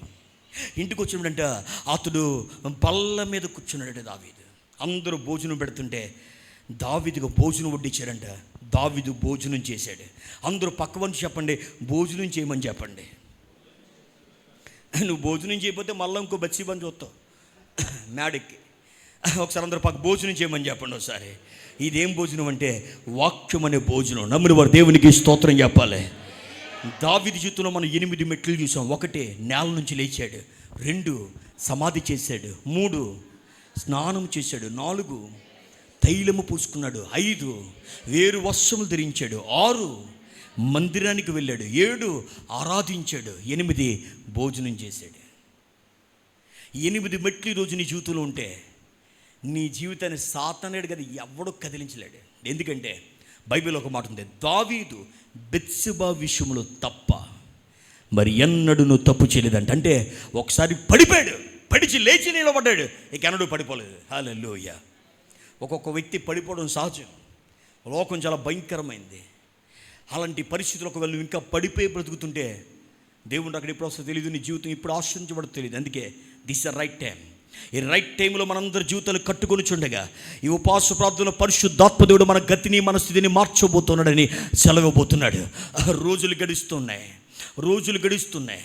దావీదు పాపక్షమాపణ పొందాడు, దేవుని నుంచి శాంతి సమాధానం పొందాడు, యథావిధిగా రాజ్యం నడిపించుకుంటేనంట. దావీదు అంటండి, తన రాజ్యంలో నాకు అనిపించింది పాపం బెత్షెబా సంగతి ఏంటి? భర్త చనిపోయాడు, పుట్టిన బిడ్డ చనిపోయాడు, భర్త యుద్ధభూమిలో చనిపోయాడు, బిడ్డ చనిపోయాడు. దావీదేమో రాజు, ఈవిడేమో సైనికుడు భార్య. దావీదుకి ఈవిడితో పని లేదు, ఎందుకంటే శ్రేష్టమైన కన్యకులు ఉంటారు. ఇప్పుడు రాజులు కదా, ఇతర రాజులు వారి కుమార్తెను పంపించడానికి రెడీగా ఉంటారు. కాబట్టి దావీదుకి ఈవిడికి సెట్ అవ్వదు. ఈవిడ ఎక్కడో ఒక గుడారంలో ఉండే వ్యక్తి, ఇతనేమో ప్యాలెస్ ఉండే వ్యక్తి. ఏదో తప్పిదం వల్ల ఇది జరిగింది, కానీ ఈమె తన భర్తను కోల్పోయింది, తన కుమారుని కోల్పోయింది. రాజు దూరం అయిపోయిన అందనెత్తులో ఉన్నాడు అనుకుంటున్న సందర్భంలో అంట రాజు అంటండి బెత్షెబాని పిలిచాడంట. ఒకసారి పక్కవని చెప్పండి, నన్ను దేవుడు పిలుస్తున్నాడని చెప్పండి. ఒకసారి చెప్పండి, నన్ను దేవుడు పిలుస్తున్నాడు. అమ్మా, నీ జీవితంలో ఏ బాధతో ఉన్నావో, ఏ వేదనతో ఉన్నావో, ఇక దేవుడు నన్ను పట్టించుకోవడమో, నా జీవితాన్ని కలుగు చేసుకోవాలనుకున్నావా? నీ జీవితంలో ఏది కోల్పోయావు, ఏది సమాధి చేయబడిపోయిందో నాకు తెలియదు, కానీ ఆయన నీ జీవితంలో కలుగు చేసుకోబోతున్నాడు. I feel the glory of God. ఆయన మరలా నీ కుటుంబాన్ని దర్శించబోతున్నాడు, నీ గర్భాన్ని దర్శించబోతున్నాడు, నీ ఇంటిని దర్శించబోతున్నాడు, నీ ఫ్యామిలీని దర్శించబోతున్నాడు, నీ మందిరాన్ని దర్శించబోతున్నాడు. He's going to touch again. ఆమెను పిలిస్తే బెత్షెబా రాజు దగ్గరికి వచ్చిందంట. ఇప్పుడు దావీదు ఆమెను వివాహం చేసుకున్నాడు. మీరు ఇంతకు చదివిన అధ్యాయాన్ని కనుక మీరు తెలిస్తే అక్కడ ఎలా ఉంటుందంటే, మీరు 16వ వచనం 12వ అధ్యాయం 16వ వచనం 2వ సమయంలో 12-16 చదివితే, యెహోవా ఊరియా భార్య దావీదు కనిన బిడ్డ అని ఉంది. ఆవిడ ఇంకా ఊరియా భార్యలుగా ప్రదర్శించబడింది అక్కడ. కానీ మీరు కనుక ఇక్కడ 24వ వచనం చదివితే, తరువాత దావీదు తన భార్య అయిన బెత్షెబా అని ఉంది. ప్రభువా, నేను తప్పు చేశాను తండ్రి, నన్ను క్షమించు, నీకు వ్యతిరేకంగా నేను తీసుకున్న తీర్మానం నన్ను క్షమించని దావీదు ఏం చేశాడంటే, ఇప్పుడు ఆమెను పబ్లిక్గా బహిరంగ వివాహం చేసుకున్నాడు. హీ మ్యారీడ్ హెర్ రైట్ఫుల్గా, లాఫుల్గా, లీగల్గా. ఇప్పుడు దావీదుకి బెత్షెబా భార్య అయిపోయింది. నాకు అనిపించింది అది అసలు సెట్ అవ్వని పరిస్థితి. అది రాజు, పైగా మామూలు రాజు కాదు, ఇతను ఏర్పరచబడినవాడు, తన రాజ్యాన్ని కట్టుకోలేదు, దేవుడు కట్టాడు. పైగా బిగ్ వారియర్ అయినా యుద్ధవీరుడు, మంచి పేరు మోసిన రాజు. అన్య దేశాల సైతం రాజుని ప్రేమించే టైంలో ఒక సామాన్యమైనటువంటి ఆ సైనికుడు భార్యని దావీదు వివాహం చేసుకోవడం నాకు చాలా థాట్ ప్రొవోకింగ్ అనిపించింది. అంటే ఈరోజు దేవుడు ఎవరినైనా ప్రేమించగలడు. దావీదు ఇక్కడ దేవునికి సాదృశ్యం తీసుకుంటే ఒక క్షణంలో దావీదులకు దేవుడు ఎవరైనా ప్రేమించగలడు, ఎవరైనా శాంతించగలడు. అయినా ఎవరినైనా ఆయన ప్రేమించి వారిని ఆశీర్వాదకరంగా మార్చగలడు. దావీదు తన భార్యగా బెత్షెబాని తీసుకున్నంటే ఆమెను ఓదార్చాడంట. ఒకసారి మీ రైట్ హ్యాండ్ పక్కల భుజం మీద వేయండి, ఇలా కాదండి, ఇలాగేయండి, నీట్గా సౌమ్యంగా వేసి ఒకసారి ఓదార్చండి. రెడీ 1 2 3. మనకి ఓదార్పు తిట్టడం బావచ్చు, మనకి ఏమండి శపించడం. ఓదార్చడం అంటే పర్లేదు, మంచి రోజులు నీకు వస్తాయి, దేవుని సంఘాన్ని బలపరుస్తాడు. ఎస్, మీరు మీ పక్కల కోసం మీకు తెలుసు కదా ఏ బాధతో ఉన్నారో, చెప్పండి, ఆ బాధ కొట్టివేయబడదని చెప్పండి. తమ్ముడు చెప్పండి ఒకసారి, ఓదార్చండి, పర్లేదురా, నీకు ఈ సంవత్సరం వ్యాపారంలో దేవుడు నీ జీవితంలో అద్భుతం చేస్తాడు, నీ కుటుంబంలో అద్భుతం జరుగుతుంది, నీ బిడ్డల జీవితంలో అద్భుతం జరుగుతుంది. అయ్యా, ఈ మందిరంలో దేవుడు ఘనమైన కార్యాలు చేయనుగాక, మీ ప్రతి దర్శనం నెరవేర్చునుగాక, మీ కన్నీటి ప్రార్థనకు దేవుడు జవాబిచ్చునుగాక, మీ సరిహద్దులు విశాలపరచుకునుగాక. ఇది ప్రారంభం మాత్రమే, ఈ అంచుతుల మాత్కాల సూచకులు జరుగునుగాక. దేవుడు మీ బ్రతుకు దినంలో క్షేమం ఇచ్చునుగాక, మిమ్మల్ని నడిపించునుగాక, అభివృద్ధి చేయునుగాక, తీవ్ర వర్షములు కొమ్మరించునుగాక. ఒకసారి ఓదార్చారు పక్కవాడిని. జగన్ గారు ఓదార్పు యాత్రలో చాలామందిని ఓదార్చాడండి ఆయన. ఏమో కానీ మొత్తానికి దావీదు మాత్రం ఏమని ఓదార్చుంటాడంటే, భయపడకమ్మా, బాధపడకరా, ఒక బిడ్డను కోల్పోయాం కదా, మన దేవుడు మరల ఇవ్వగలడు. నా విధేయతని బట్టి జరిగింది, నువ్వు బాధపడకు. దేవుడు మన కుటుంబాన్ని తిరిగి కట్టబోతున్నాడు, మన వ్యాపారాలు తిరిగి స్థిరపరచబోతున్నాడు. అయినా మళ్ళీ దేవుడు ఒక బ్లెస్సింగ్ సింబల్గా చేయబోతున్నాడు. అయినా మళ్ళీ దేవుడు ఒక ఆశీర్వాద సూచనగా చేయబోతున్నాడు. సాతాను మన కుటుంబాన్ని చిన్నభిన్నం చేయాలనుకున్నాడు, సాతాను మన బ్రతుకులు మార్చాలనుకున్నాడు, మమ్మల్ని శాపంతో నింపాలనుకున్నాడు, మనం చరిత్ర లేకుండా చేయాలనుకున్నాడు వాడు. కన్నా దేవుడు మరలా నిలదొక్కున్నట్లు చేయబోతున్నాడు. ఆయన మన జీవితాన్ని కట్టబోతున్నాడు. హల్లెలూయా. ఎప్పుడైతే అతను అలా ఓదారుస్తూ వచ్చాడంటే, 1 సంవత్సరం తిరగకుండా ఆమె గర్భవతి అయిపోయింది, కుమారుని కనేసింది. ఇక్కడే శ్రేష్టమైన మాట ఉంది. దావీదు కనుక ఒక సంవత్సరం క్రితం ఆ బిడ్డని సమాధి చేసి ఉండకపోతే, సంవత్సరం తర్వాత ఈ సొలొమోను వ్యక్తి పుట్టుండకపోతాడు. నీ జీవితంలో ఒక శ్రేష్టమైన ఆశీర్వాదం దేవుడు పుట్టించబోతూ ఉన్నాడు. నీవు ఊహించినది ఒకటి నీ జీవితంలో మొలకెత్తబోతూ ఉంది. నీ వ్యాపారంలో కావచ్చు, నీ కుటుంబంలో కావచ్చు, ఆత్మీయ జీవితంలో కావచ్చు, నువ్వు దాన్ని స్వాధీనపరచుకోవాలంటే ఈరోజు దేవునితో ఒక మాట సెలవే. ప్రభువా, ఇదిగో నీకు ఆయాసం పుట్టించేది, నీకు కోపం పుట్టించేది, నీకు వ్యతిరేకంగా నా జీవితంలో ఏదైతుందో అది నేను సమాధి చేయబోతున్నాను. అంతే.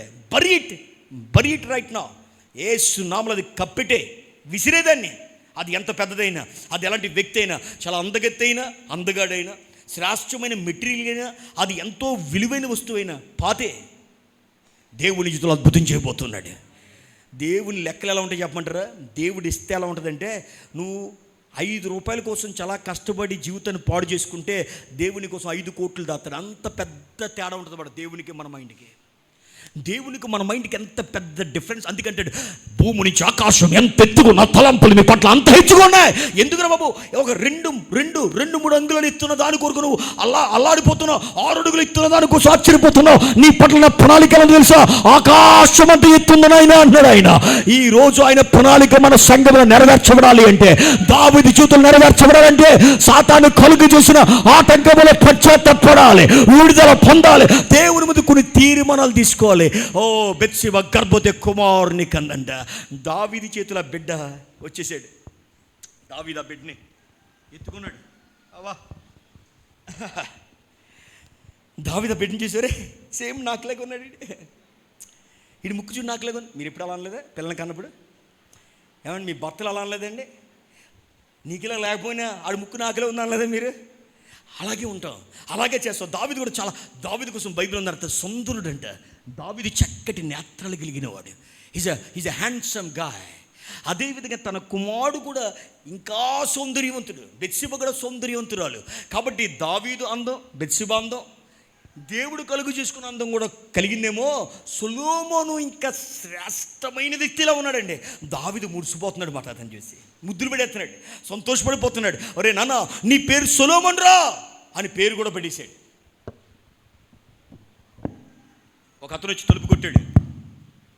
దావీదు త్వరగా తలుపు తీశాడు. ఆ నాతో ప్రవక్త లోనకు వచ్చి బిడ్డను నాకు ఇమ్మన్నాడు. ఇప్పుడు దావీదు చేతిలోంచి బిడ్డ ప్రవక్త చేతులకు వెళ్తున్నాడు. Oh I feel the holy ghost anointing. దేవుడు కొంతమంది కుటుంబాల్లో, జీవితాల్లో, బిడ్డల జీవితాల్లో షిఫ్టింగ్ ఇవ్వబోతున్నాడు, మార్పునివ్వబోతున్నాడు. నీ చేతుల బిడ్డలు ప్రవక్తల చేతుల్లోకి, యాజకుల చేతులకు వెళ్ళబోతూ ఉన్నారు. Hallelujah, feel the glory of God. ఇప్పుడు వరకు నీ జీవితంలో ఆశీర్వాదం లేదనుకున్నావు, దీవెన లేదనుకున్నావు, ప్రారంభం లేదనుకున్నావు. ఎప్పుడైతే దేవునికి అనుగుణంగా కొన్ని మెట్టులను ఎక్కుతూ వచ్చావో, నా దేవుడు నీ చరిత్ర రాయిపోతున్నాడు, నీ ఫ్యూచర్ రాయిపోతున్నాడు, నీ కుటుంబాన్ని రాయిపోతున్నాడు. అయినా నీ జీవితం నూతనమైనటువంటి అధ్యాయాన్ని రాయిపోతున్నాడు. అయినా నూతనమైన గ్రంథాన్ని రాయిపోతున్నాడు, నూతనమైన మందిరాన్ని రాయిపోతున్నాడు, నూతనమైన పరిచర్యను రాయిపోతున్నాడు, నూతనమైన జీవితాన్ని రాయిపోతున్నాడు. ఆయన నీ బిడ్డలు రాజుల చేతుల్లో నుంచి, I feel the glory of God, తండ్రుల చేతుల్లో నుంచి, ఓ యజమానుల చేతుల్లో నుంచి, తల్లిదండ్రుల చేతుల నుంచి ప్రవక్త చేతులకు వెళుతుండగా, యాజకుల చేతులకు వెళుతుండగా, దేవుని చేతులకు వెళుతుండగా ఆత్మకార్యములు జరుగునుగాక.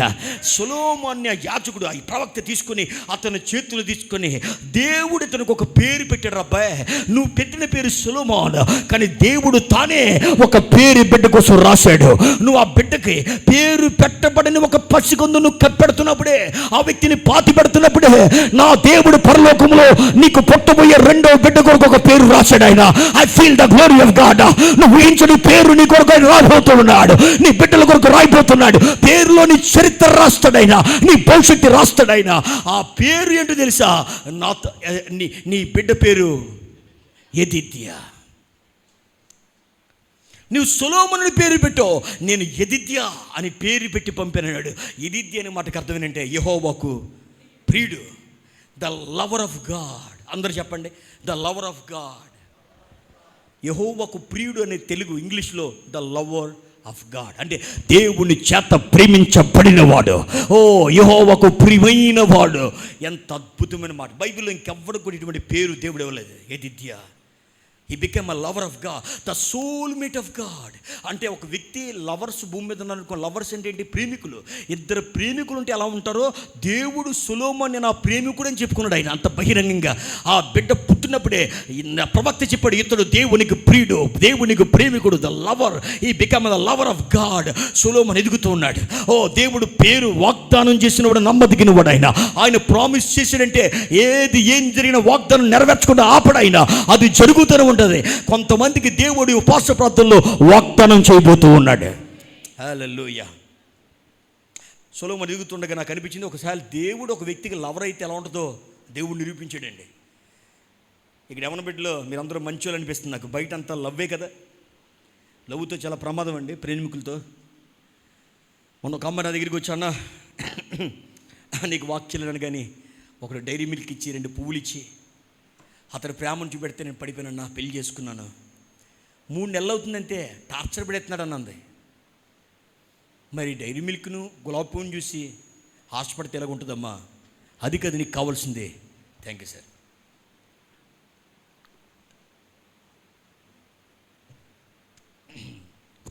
ఆ వ్యక్తి ఎంత దేవుని బిడ్డ చూడాలమ్మా నువ్వు అని చెప్పాను. లవర్స్ ఏం చేస్తారంటే, ప్రేమికుల రోజున పెద్ద పెద్ద చాక్లెట్లు అమ్ముతారు. అది 400, 300, 500 ఉంటుంది. శ్రేష్టమైన బహుమతులు ఉంటాయి, సెల్ ఫోన్, వాచ్లు, గిఫ్ట్లు ఇచ్చేస్తారు. అది చూసి అమ్మో నన్ను తెగ ప్రేమించేస్తున్నాడు బాబు అనుకుంటుంది పాప మీ అమ్మాయి.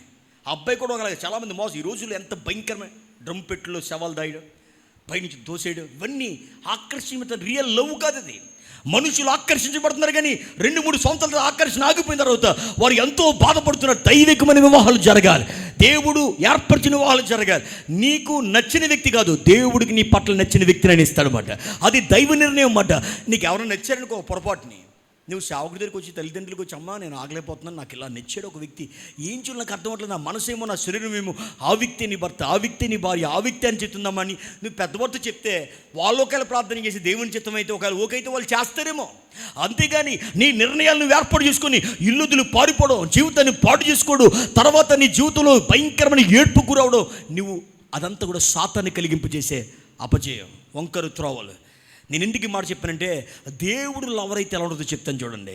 సొలొమోనుకి దేవుడు లవర్ కదా. ఒక గులాబీ పువ్వుతో, ఒక చిన్న వస్తువుతో సరిపెట్టలేదు. ప్రపంచంలో అతి శ్రేష్టమైన మందిరం కట్టించాడు అతనితో. సొలొమోను కట్టిన మందిరం నాటికి ఎన్నడూ ఎప్పుడు ఎవరు కట్టలేదు, ఇక కట్టరమాట. అలాంటి మందిరం కట్టించాడు. సొలొమోను దేవుడు ప్రేమించే లవర్ అయినందుకు అతలాంటి సింహాసనం ఈ ప్రపంచంలో ఇంకెవరికి లేదు. అతలాంటి రాజు, గోల్డెన్ కింగ్ అయినా అలాంటి కింగ్డమ్ ఇంకెక్కడ లేదు. సొలొమోన్ని దేవుడు ప్రేమించిన ఆ డైనింగ్ టేబుల్ ఉంది చూసారా, అక్కడ జరిగే వంటకాలు మీరు చదివితే మత్తిపోద్దండి. ఎవరి డైనింగ్ టేబుల్ కూడా అలా ఉండదు. అనేక రాజులు, రాణీలు వచ్చి అతడు వైభోగాన్ని చూసి, అతని సౌందర్యాన్ని చూసి, అతని జ్ఞానాన్ని చూసి ఆశ్చర్యపోతూ వెళ్ళిపోయి ఇతర దేశాలకి యెహోవా దేవుడు గొప్పవాడని ప్రచురణ చేయించగలిగే శక్తి సొలొమోన్ కింగ్డమ్కి దేవుడు ఇచ్చాడు. సొలొమోన్ నిలవబెట్టుకున్నాడో పోగొట్టుకున్నాడో కాదు, దేవుడు ఆస్వాదిస్తే ఎలా ఉంటుంది. దేవుడు దావీదు సొలొమోను, సొలొమోన్ తన కుమారుడు, అలా దేవుడు యేసు ప్రభు వరకు వస్తూనే వచ్చాడు. అంటే సొలొమోన్ కింగ్డమ్ని దేవుడు నాశనం చేయలేదు. ఈరోజు ఈ మాటలు విన్న నీ జీవితంలో ఆయనను ప్రేమిస్తే, ఆయన ప్రేమికుడైతే ఎలా ఉంటుందో దేవుడు మాట్లాడి ఉండగా, ఈరోజు నీతో నీ జీవితం ఆగిపోదు. నేను వాక్యం ముగిస్తున్నాను. దావీదు పాపం చేసి, తప్పు చేసి అక్కడితో తన జీవితాన్ని వదిలేసుకుని అలాగా బ్రతికే చనిపోయి ఉంటే నెక్స్ట్ జనరేషన్ ఎలా ఉంది? నీ జీవితంలో నువ్వు బ్రతుకుండగానే నిన్ను తగ్గించుకొని మారు మనసు పొంది పశ్చాత్తాపం పొంది దేవునితో రైట్ రిలేషన్షిప్లోకి వచ్చాక నీ గర్భంలో నుంచి వచ్చిన వారిని దేవుడు దీవెనకరంగా మారుస్తాడు. వారు భవిష్యత్తు ఆశీర్వాదకరంగా ఉంటుంది. ఇప్పుడు శాపంతో నువ్వు ఉండి శాపంలో నీ కుటుంబాన్ని చంపాలనుకున్నావా? రాబోయే రోజుల్లో నీ కుటుంబం నువ్వు ఇప్పుడు ఎలా ఉన్నావో అదే సమస్యలతో, అదే శోధనతో ఉంటూ నీ కుటుంబ తరతరాల్ని అలాగే ఉండవాలనుకున్నావా? లేదా నీ కుటుంబంలో ఒక మార్పు, వినూత్నమైన మార్పు, అద్భుతమైన తేజస్సు, అద్భుత దేవుడు వెలుగు ఆశీర్వాదాలతో నీ జనరేషన్ నింపాలనుకున్నావో ఇప్పుడు నీ చేతిలో ఉందన్నమాట. నువ్వు తీసుకునే కొన్ని మెట్టులు, నువ్వు తీసుకునే కొన్ని తీర్మానాలు నీ జీవిత గతిని మార్చబోతూ ఉంది. నమ్మిన వారు దేవునికి స్తోత్రం చెప్పండి ఒకసారి.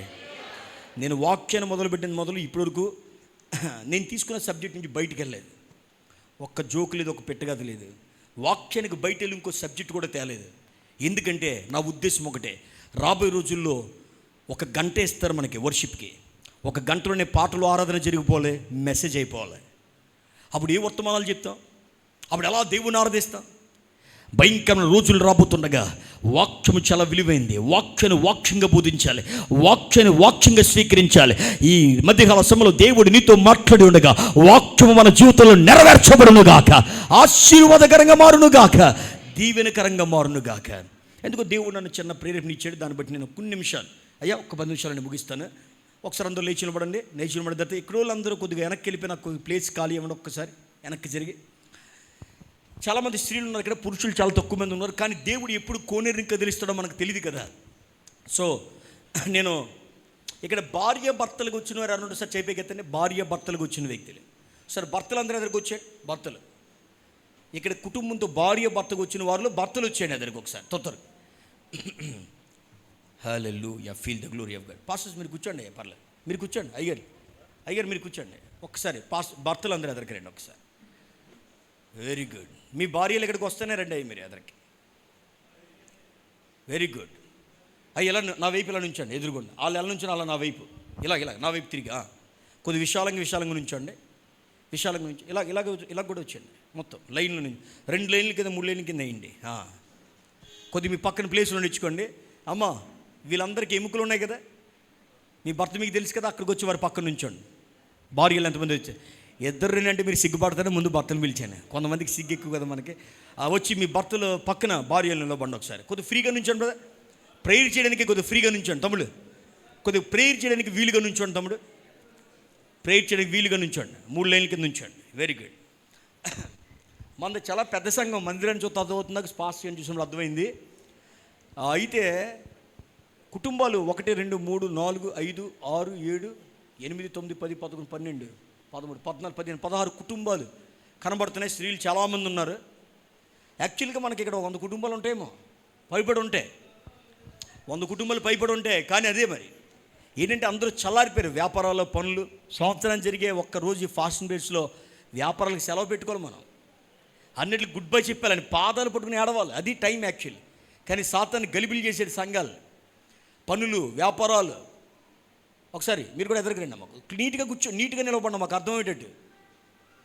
తమ్ముడు ఇదంతా ప్లేస్ ఒకసారి ఎదురుకు రండి అక్కడ. Very good.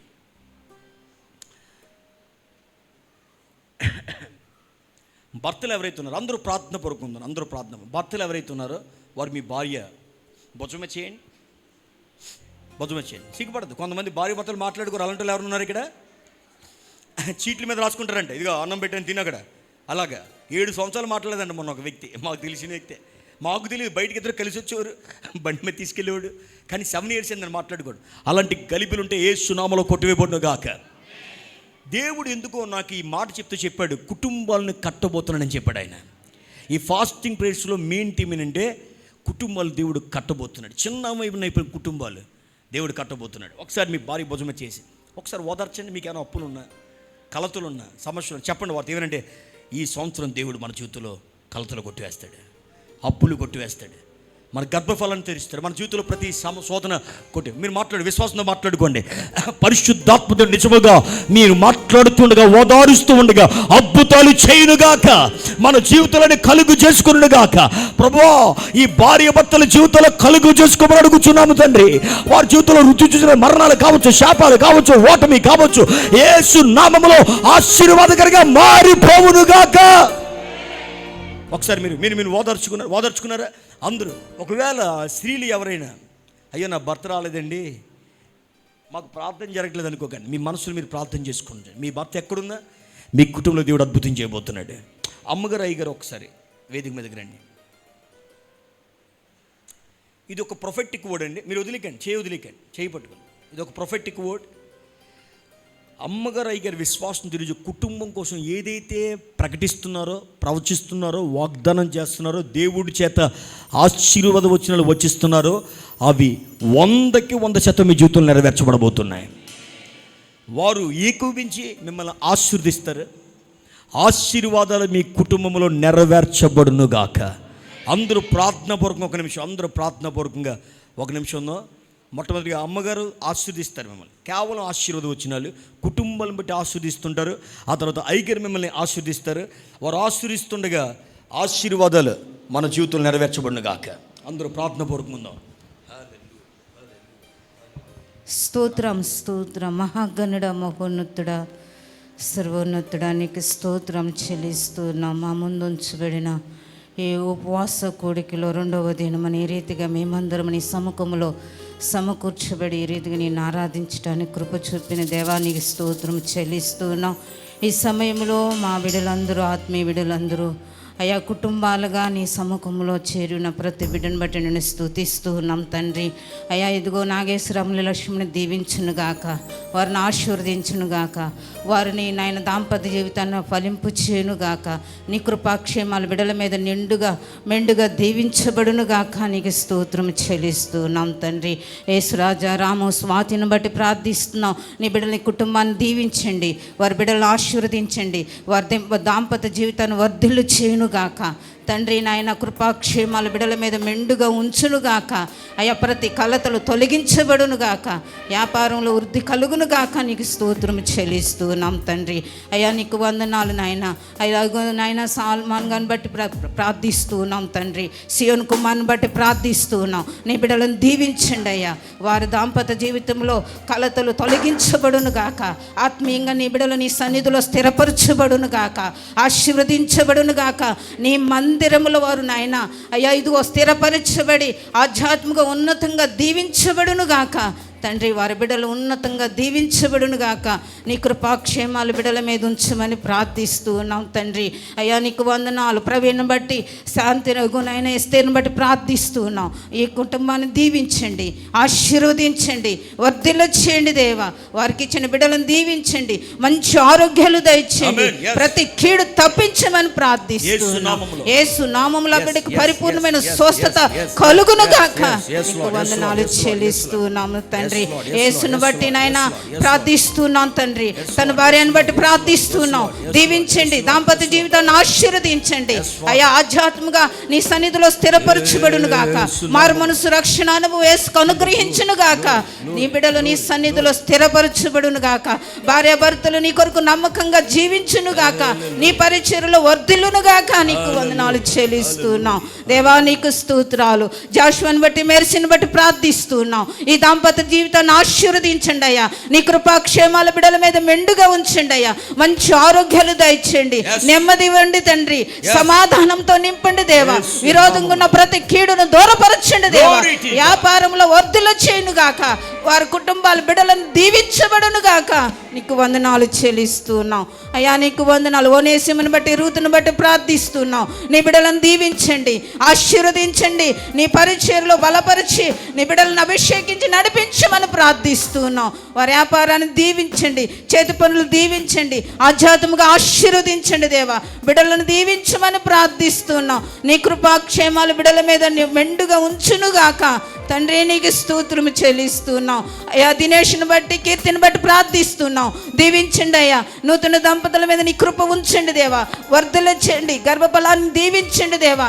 మంచి ఆరోగ్యాలు దయచేయమని ప్రార్థిస్తున్నాం. ఆత్మీయంగా నీ సన్నిధిలో స్థిరపరచబడును గాక, బలపరచబడును గాక తండ్రి. నీకు స్తోత్రాలు. డేవిడ్ బాబుని బట్టి అక్కని బట్టి ప్రార్థిస్తున్నాం. బిడ్డలను దీవించండి, ఆశీర్వదించండి, వ్యాపారాల వర్ధల చేయండి. అప్పు సమస్య, అప్పు కాడిని యేసు నామములో విరగొట్టబడును గాక. ప్రతి నాయన బిడ్డలకు విరోధంగా ప్రతి కీడును తప్పించబడును గాక తండ్రి. నీ కృపాక్షేమాలు బిడ్డల మీద ఉంచండి. వారు చేయనుదంతయో వారి చేతిలో సఫలపరచును గాక అయా, సఫలపరచును గాక. నీ మెండైన ఆశీర్వాదాలు సమృద్ధిని నీ బిడ్డలకు అనుగ్రహించును గాక. నీకు స్తోత్రము చెల్లిస్తున్నాం దేవా. నీకు వందనాలు చెల్లిస్తున్నాం అయా. శంకర్ని బట్టి ప్రార్థిస్తున్నాం, బిలాను బట్టి ప్రార్థిస్తున్నాం. దీవించి ఆశీర్వదించండి. వారిని కూడా ఆత్మీయంగా నీ సన్నిధిలో స్థిరపరచబడాలయ్యా. ప్రార్థనా పరులుగా మార్చబడాలయ్యా. చేతి పనులు దీవెనకరంగా మార్చబడాలి తండ్రి. కుటుంబాన్ని బిడ్డలను దీవించండి, ఆశీర్వదించమని ప్రార్థిస్తున్నాం. శ్రీనివాసుని బట్టి నందిని బట్టి ప్రార్థిస్తున్నాం. బిడ్డలను ఆశీర్వదించండి అయ్యా. వారికి మారు మనసు రక్షణ అనుభవం దయచేయండి. నీ సహవాసంలో బిడ్డలు నాయన దీవించబడాలా, ఆశీర్వదించబడాలి తండ్రి. రక్షణతో అలంకరించబడును గాక. దీవించి చేతి పనులు దీవించండి, బిడ్డలను దీవించమని ప్రార్థిస్తున్నాం. దేవా శ్రీనివాస్ గారిని బట్టి, పద్మ గారిని బట్టి ప్రార్థిస్తున్నాం. బిడ్డలను ఆశీర్వదించండి, ఆత్మీయంగా స్థిరపరచండి, ప్రార్థనా పరులుగా చేయండి. దేవా నీ కొరకు నమ్మకమైన బిడ్డలుగా స్థిరపరచండి, వారి చేతి పనులు స్థిరపరచండి, కుటుంబాన్ని ఆశీర్వదించండి, వారి సంతతిని దీవించమని ప్రార్థిస్తున్నాం. దేవానికి వందనాలు. శ్రీనివాసుని గారిని బట్టి ప్రార్థిస్తున్నాం అయ్యా, సొలోమతి గారిని బట్టి ప్రార్థిస్తున్నాం. లాజర్ గారి సొలోమతిని గారిని దీవించండి, ఆశీర్వదించండి. దేవా వారు నీ కొరకు నమ్మకంగా జీవించినట్లుగా వారి నీ సన్నిధిలో స్థిరపరచబడును గాక, బిడ్డలను ఆశీర్వదించబడును గాక, మంచి ఆరోగ్యాలు దయచేయండి. దేవా కుటుంబాన్ని దీవించండి, ఆశీర్వదించమని ప్రార్థిస్తున్నాం. దేవానికి వందనాలు చెల్లిస్తున్నాం. కృపాకరను దీవించండి, వారికి మంచి ఆరోగ్యాలు దయచేయండి అయ్యా. నైనా దినదిన శక్తితో, బలముతో, కృపతో నింపండి, ఆత్మీయంగా స్థిరపరచమని ప్రార్థిస్తున్నాం.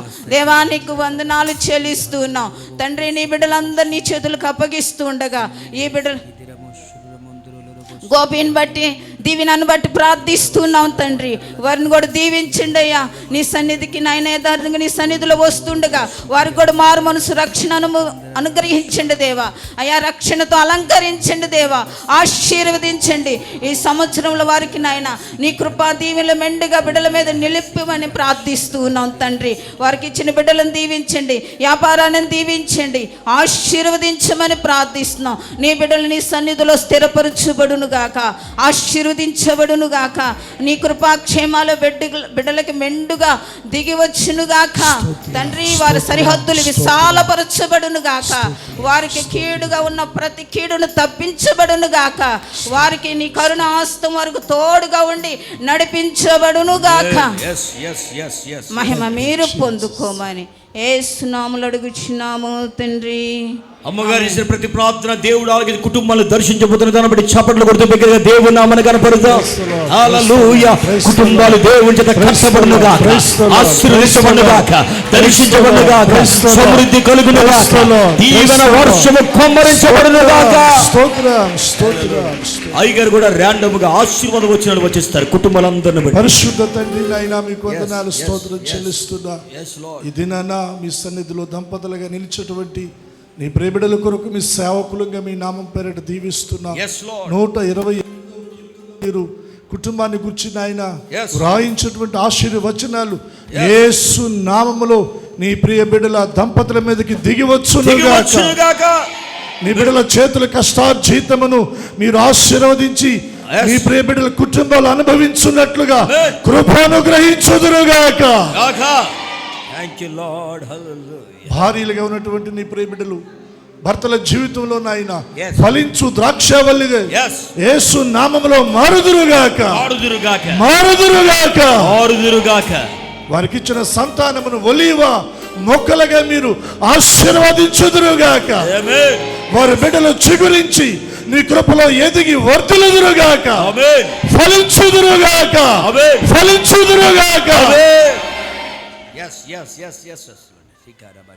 యెహోషువ కుటుంబంగా నాయన నీ ప్రియ బిడ్డలు మిమ్మలను మాత్రమే సేవించనుభవంలో వారి కుటుంబాలు మీ సన్నిధిలో స్థిరపరచబడుదురుగాక.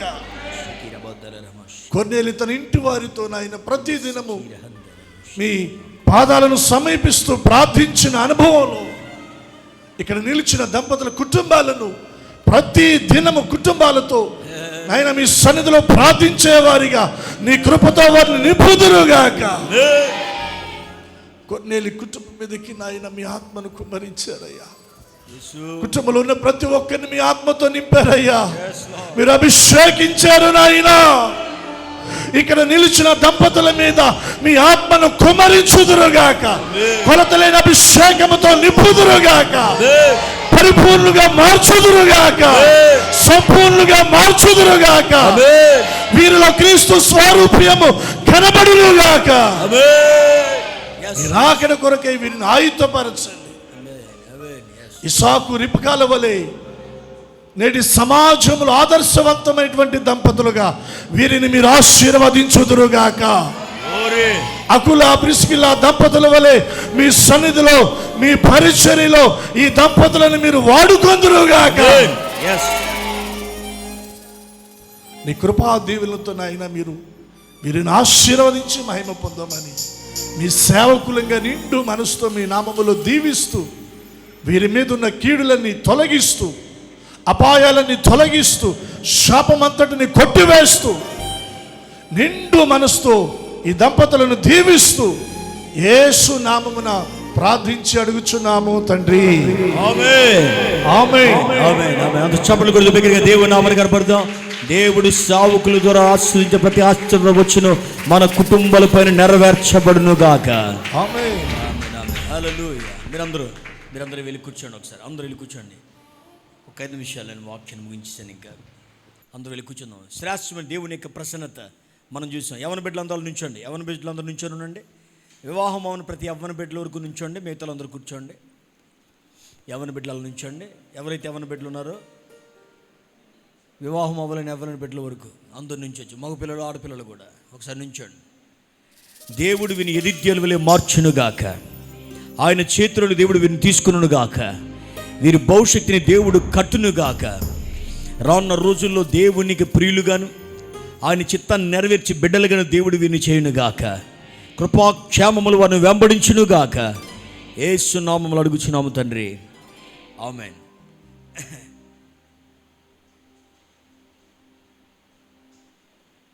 నేను మిమ్మల్ని నిలవబడనని చెప్దామని కూర్చోమన్నానండి. అందరి నుంచి ఉందాం. అయిపోయింది మెసేజ్. చిన్న కోరస్ పాడి నేను వాక్యాన్ని ముగించేసి ప్రార్థన చేస్తాను. యేసన్ గారికి జీవితంలో ఒక పాట, ఐ థింక్ లాస్ట్ సాంగ్ ఏమో అయింది. అది ఊహించలేని ఒక పాట ఉంటుందండి. అది స్టార్టింగ్ ఏంటది? ఆశ్చర్యదుర్గమేనా? ఓకే, ఒకసారి ఆశ్రయ దుర్గమ్మ. ఇది ఆయన చివరి లైఫ్లో చివరి మూమెంట్లో రాసిన పాట. ఈ పాట కోరస్ పాడుకున్న తర్వాత మనం వాక్యం ముగించుకుందాం.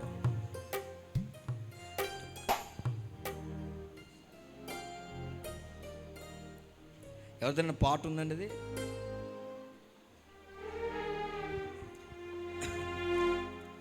ఊహించలేనే నీ కృపలేని క్షణమును కోపించుచునే వాత్సల్యము నాపై చూపినావే. దావీదు జీవితంలో అయిపోయింది అనుకున్న పరిస్థితుల్లో ఆయన కొన్ని సందర్భంలో కోపించచ్చు, కానీ వాత్సల్యత చూపించిన దేవుడుగా అగపడుతూ వచ్చాడు. మన జీవితాలు ఇప్పుడు సజీవంగా ఉన్నాయంటే ఆయన వాత్సల్యత కృప. చపట్లు కొడుతూ ప్రార్థన పరంగా ఎవరికి వారు వాక్యాన్ని ధ్యానం చేస్తూ చిన్న కోరస్ పాడుకొని ముగిద్దాం. Thank you Lord. చపట్లు. Thank you leaders.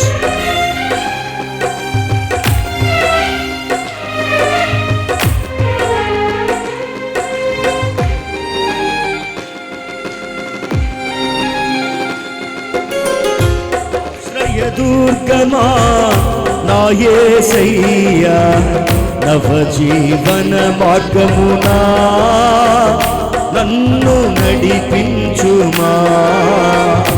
ఆశ్రయ దుర్గమా నా యేసయ్యా, నవజీవన మార్గమునా నన్ను నడిపించుమా. ఊహించలేనే నీ కృపలేని క్షణమును కోపించుచునే వాత్సల్యము నాపై చూపినావే. ఊహించలేనే నీ కృపలేని యేసయ్యా కోపించుచునే వాత్సల్యము నాపై చూపినావే.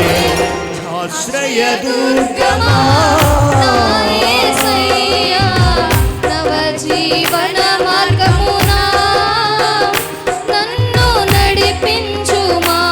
యేసు రాజా స్తోత్రమయ్యా. నేను పాపానికి గుండె చెప్పబోతూ ఉన్నాను. నేల నుంచి పైకి లేవనెత్తబోతూ ఉన్నాను. సమాధి చేయబోతూ ఉన్నాను. అయ్యా, నేను ఆత్మీయ స్నానము చేయబోతూ ఉన్నాను. కొత్త జనం అనుభవంలోకి రాబోతున్నాను. తైలముతో అభిషేకించబడబోతూ ఉన్నాను ప్రభా. వేరు వస్త్రములు ధరించబోతూ ఉన్నాను. నీ మందిరముకు ప్రాధాన్యత ఇవ్వబోతూ ఉన్నాను. నిన్ను ఆరాధించబోతున్నాను. నీ వాంఛను పూజించబోతూ ఉన్నాను రాజా.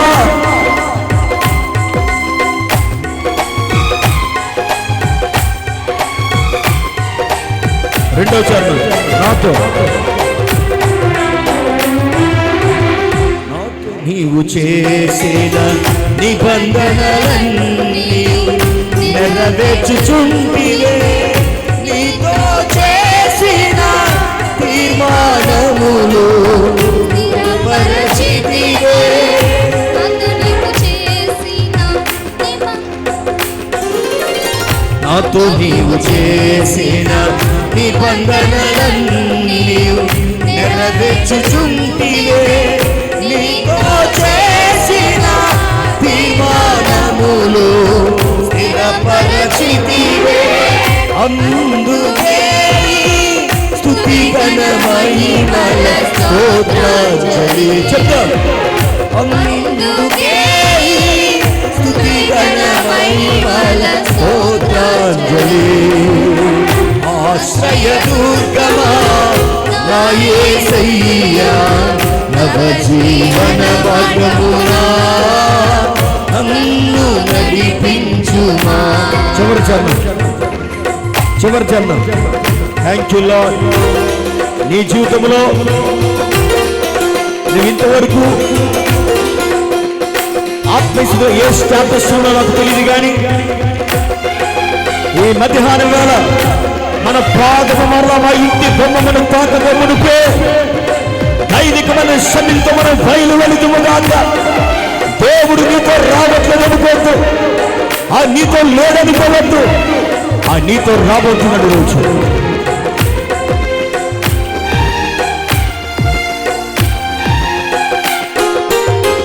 నిత్య నివాసినై నీ ముఖము చూచుచు పరవశించెదనే.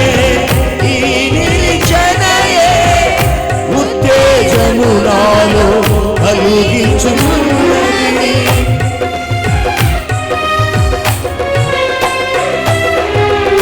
నిత్య నివాసినై నీ ముఖము చూచుచు పరవశించెదనే.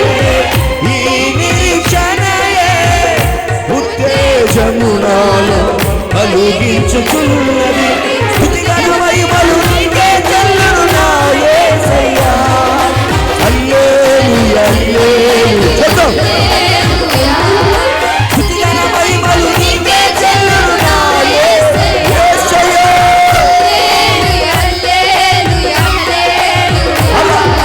స్తుతిగల మహిమలు నీకే చెల్లును నా యేసయ్యా. హల్లెలూయా హల్లెలూయా హల్లెలూయా హల్లెలూయా హల్లెలూయా హల్లెలూయా హల్లెలూయా హల్లెలూయా హల్లెలూయా హల్లెలూయా హల్లెలూయా. స్తుతిగల మహిమలు నీకే చెల్లును నా యేసయ్యా.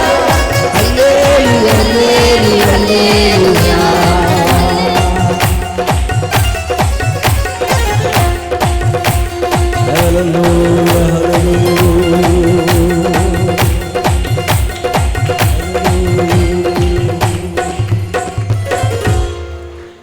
ఊహించలేనే నీ కృపలేని క్షణమును కోపించుచునే వాత్సల్యము నాపై చూపి. అందరూ రెండు చేతులు పైకెత్తండి ఒకసారి. ఊహించలేనే నీ కృపలేని క్షణమును కోపించుచునే వాత్సల్యము నాపై. దావీదు మొదటి కరణ బిడ్డన దేవుడు మొత్తేడేమో కానీ రెండవ బిడ్డను మరలా ఇచ్చి నేను ప్రేమించే వ్యక్తిగా ఉన్నానా? నేను గాయపరచువాడు మాత్రమే కాదు, కోపించువాడు మాత్రమే కాదు, నా వాత్సల్యత కృప చూపించగలిగే దేవుడు. ఈరోజు నీ అవధేతను పెట్టో, నువ్వు తీసుకున్న కొన్ని తప్పు నిర్ణయాలు పెట్టో, నీ జీవితంలో దేవుని ఉగ్రత, దేవుని కోపాన్ని చూస్తున్నావు. కానీ ప్రభు సేవకునిగా ఈ ప్రియమైన దేవుని కృపా మందిరంలో మాట్లాడుతూ చెప్తున్న మాటని చెప్పంటారా, నిశ్చయముగా ఆయన వాత్సల్యత నీవు చూడబోతున్నావు. ఈ సంఘములో పేరుకు తగిన కృప నిన్ను వెంబడించబోతూ ఉంది. దేవుడు ఆత్మీయ ప్రపంచంలో నాకు చూపెడుతూ ఉన్నాడు. ఈ మందిరము నిండా కృప నిండిపోయి ఉంది. కొలత లేని కృప ఈ మందిరాన్ని ఆవరించి ఉంది. నువ్వు ఎటువంటి డాగులతో వచ్చిన, ఎటువంటి మచ్చలతో వచ్చినా, ఎటువంటి స్వభావంతో వచ్చినా, ఈ మధ్యాహ్నం ఎలా కృప నిన్ను తాకబోతూ ఉంది. నువ్వు బరువుతో వచ్చో, గుండె వేదనతో వచ్చో, ఎంతో అలిసిపోవచ్చు, కృప నిన్ను తేలనెత్తబోతూ ఉంది. నిన్ను తేలిక చేయబోతున్న కృప ఈ మధ్యాహ్నం వేళ నువ్వు కలిసి వెళ్ళించి ఉండగా ఆ కృపను వెంబడించబోతూ ఉంది. ఆత్మకార్యాలు దేవుడు జరిగించబోతున్నాడు. Thank you lord. తండ్రి, నీ బిడ్డలందరినీ మీ చేతికి సమర్పిస్తున్నాను. శ్రేష్టమైన మాటలతో మీరు మాతో మాట్లాడుతూ వచ్చారు. నీ సేవకుని మొట్టమొదటిగా నేను ఇక్కడ చూస్తున్నాను. వస్తే మీ మందిరంలో అడుగు పెట్టాను. ప్రభా, నీ ఉనికిని బట్టి, నీ ప్రసన్నతను బట్టి వందనాలు. ఈ బిడ్డలు నీవారు, ఈ పరిచర్య నీదే. నీ సేవకుడు ఎంతో విశ్వాసంతో పరిచర్య కట్టుకొచ్చాడు తండ్రి. ఇది మనుషుల చేత కట్టబడింది కాదు. నీ బిడ్డను మీరు ఎన్నుకున్నారు.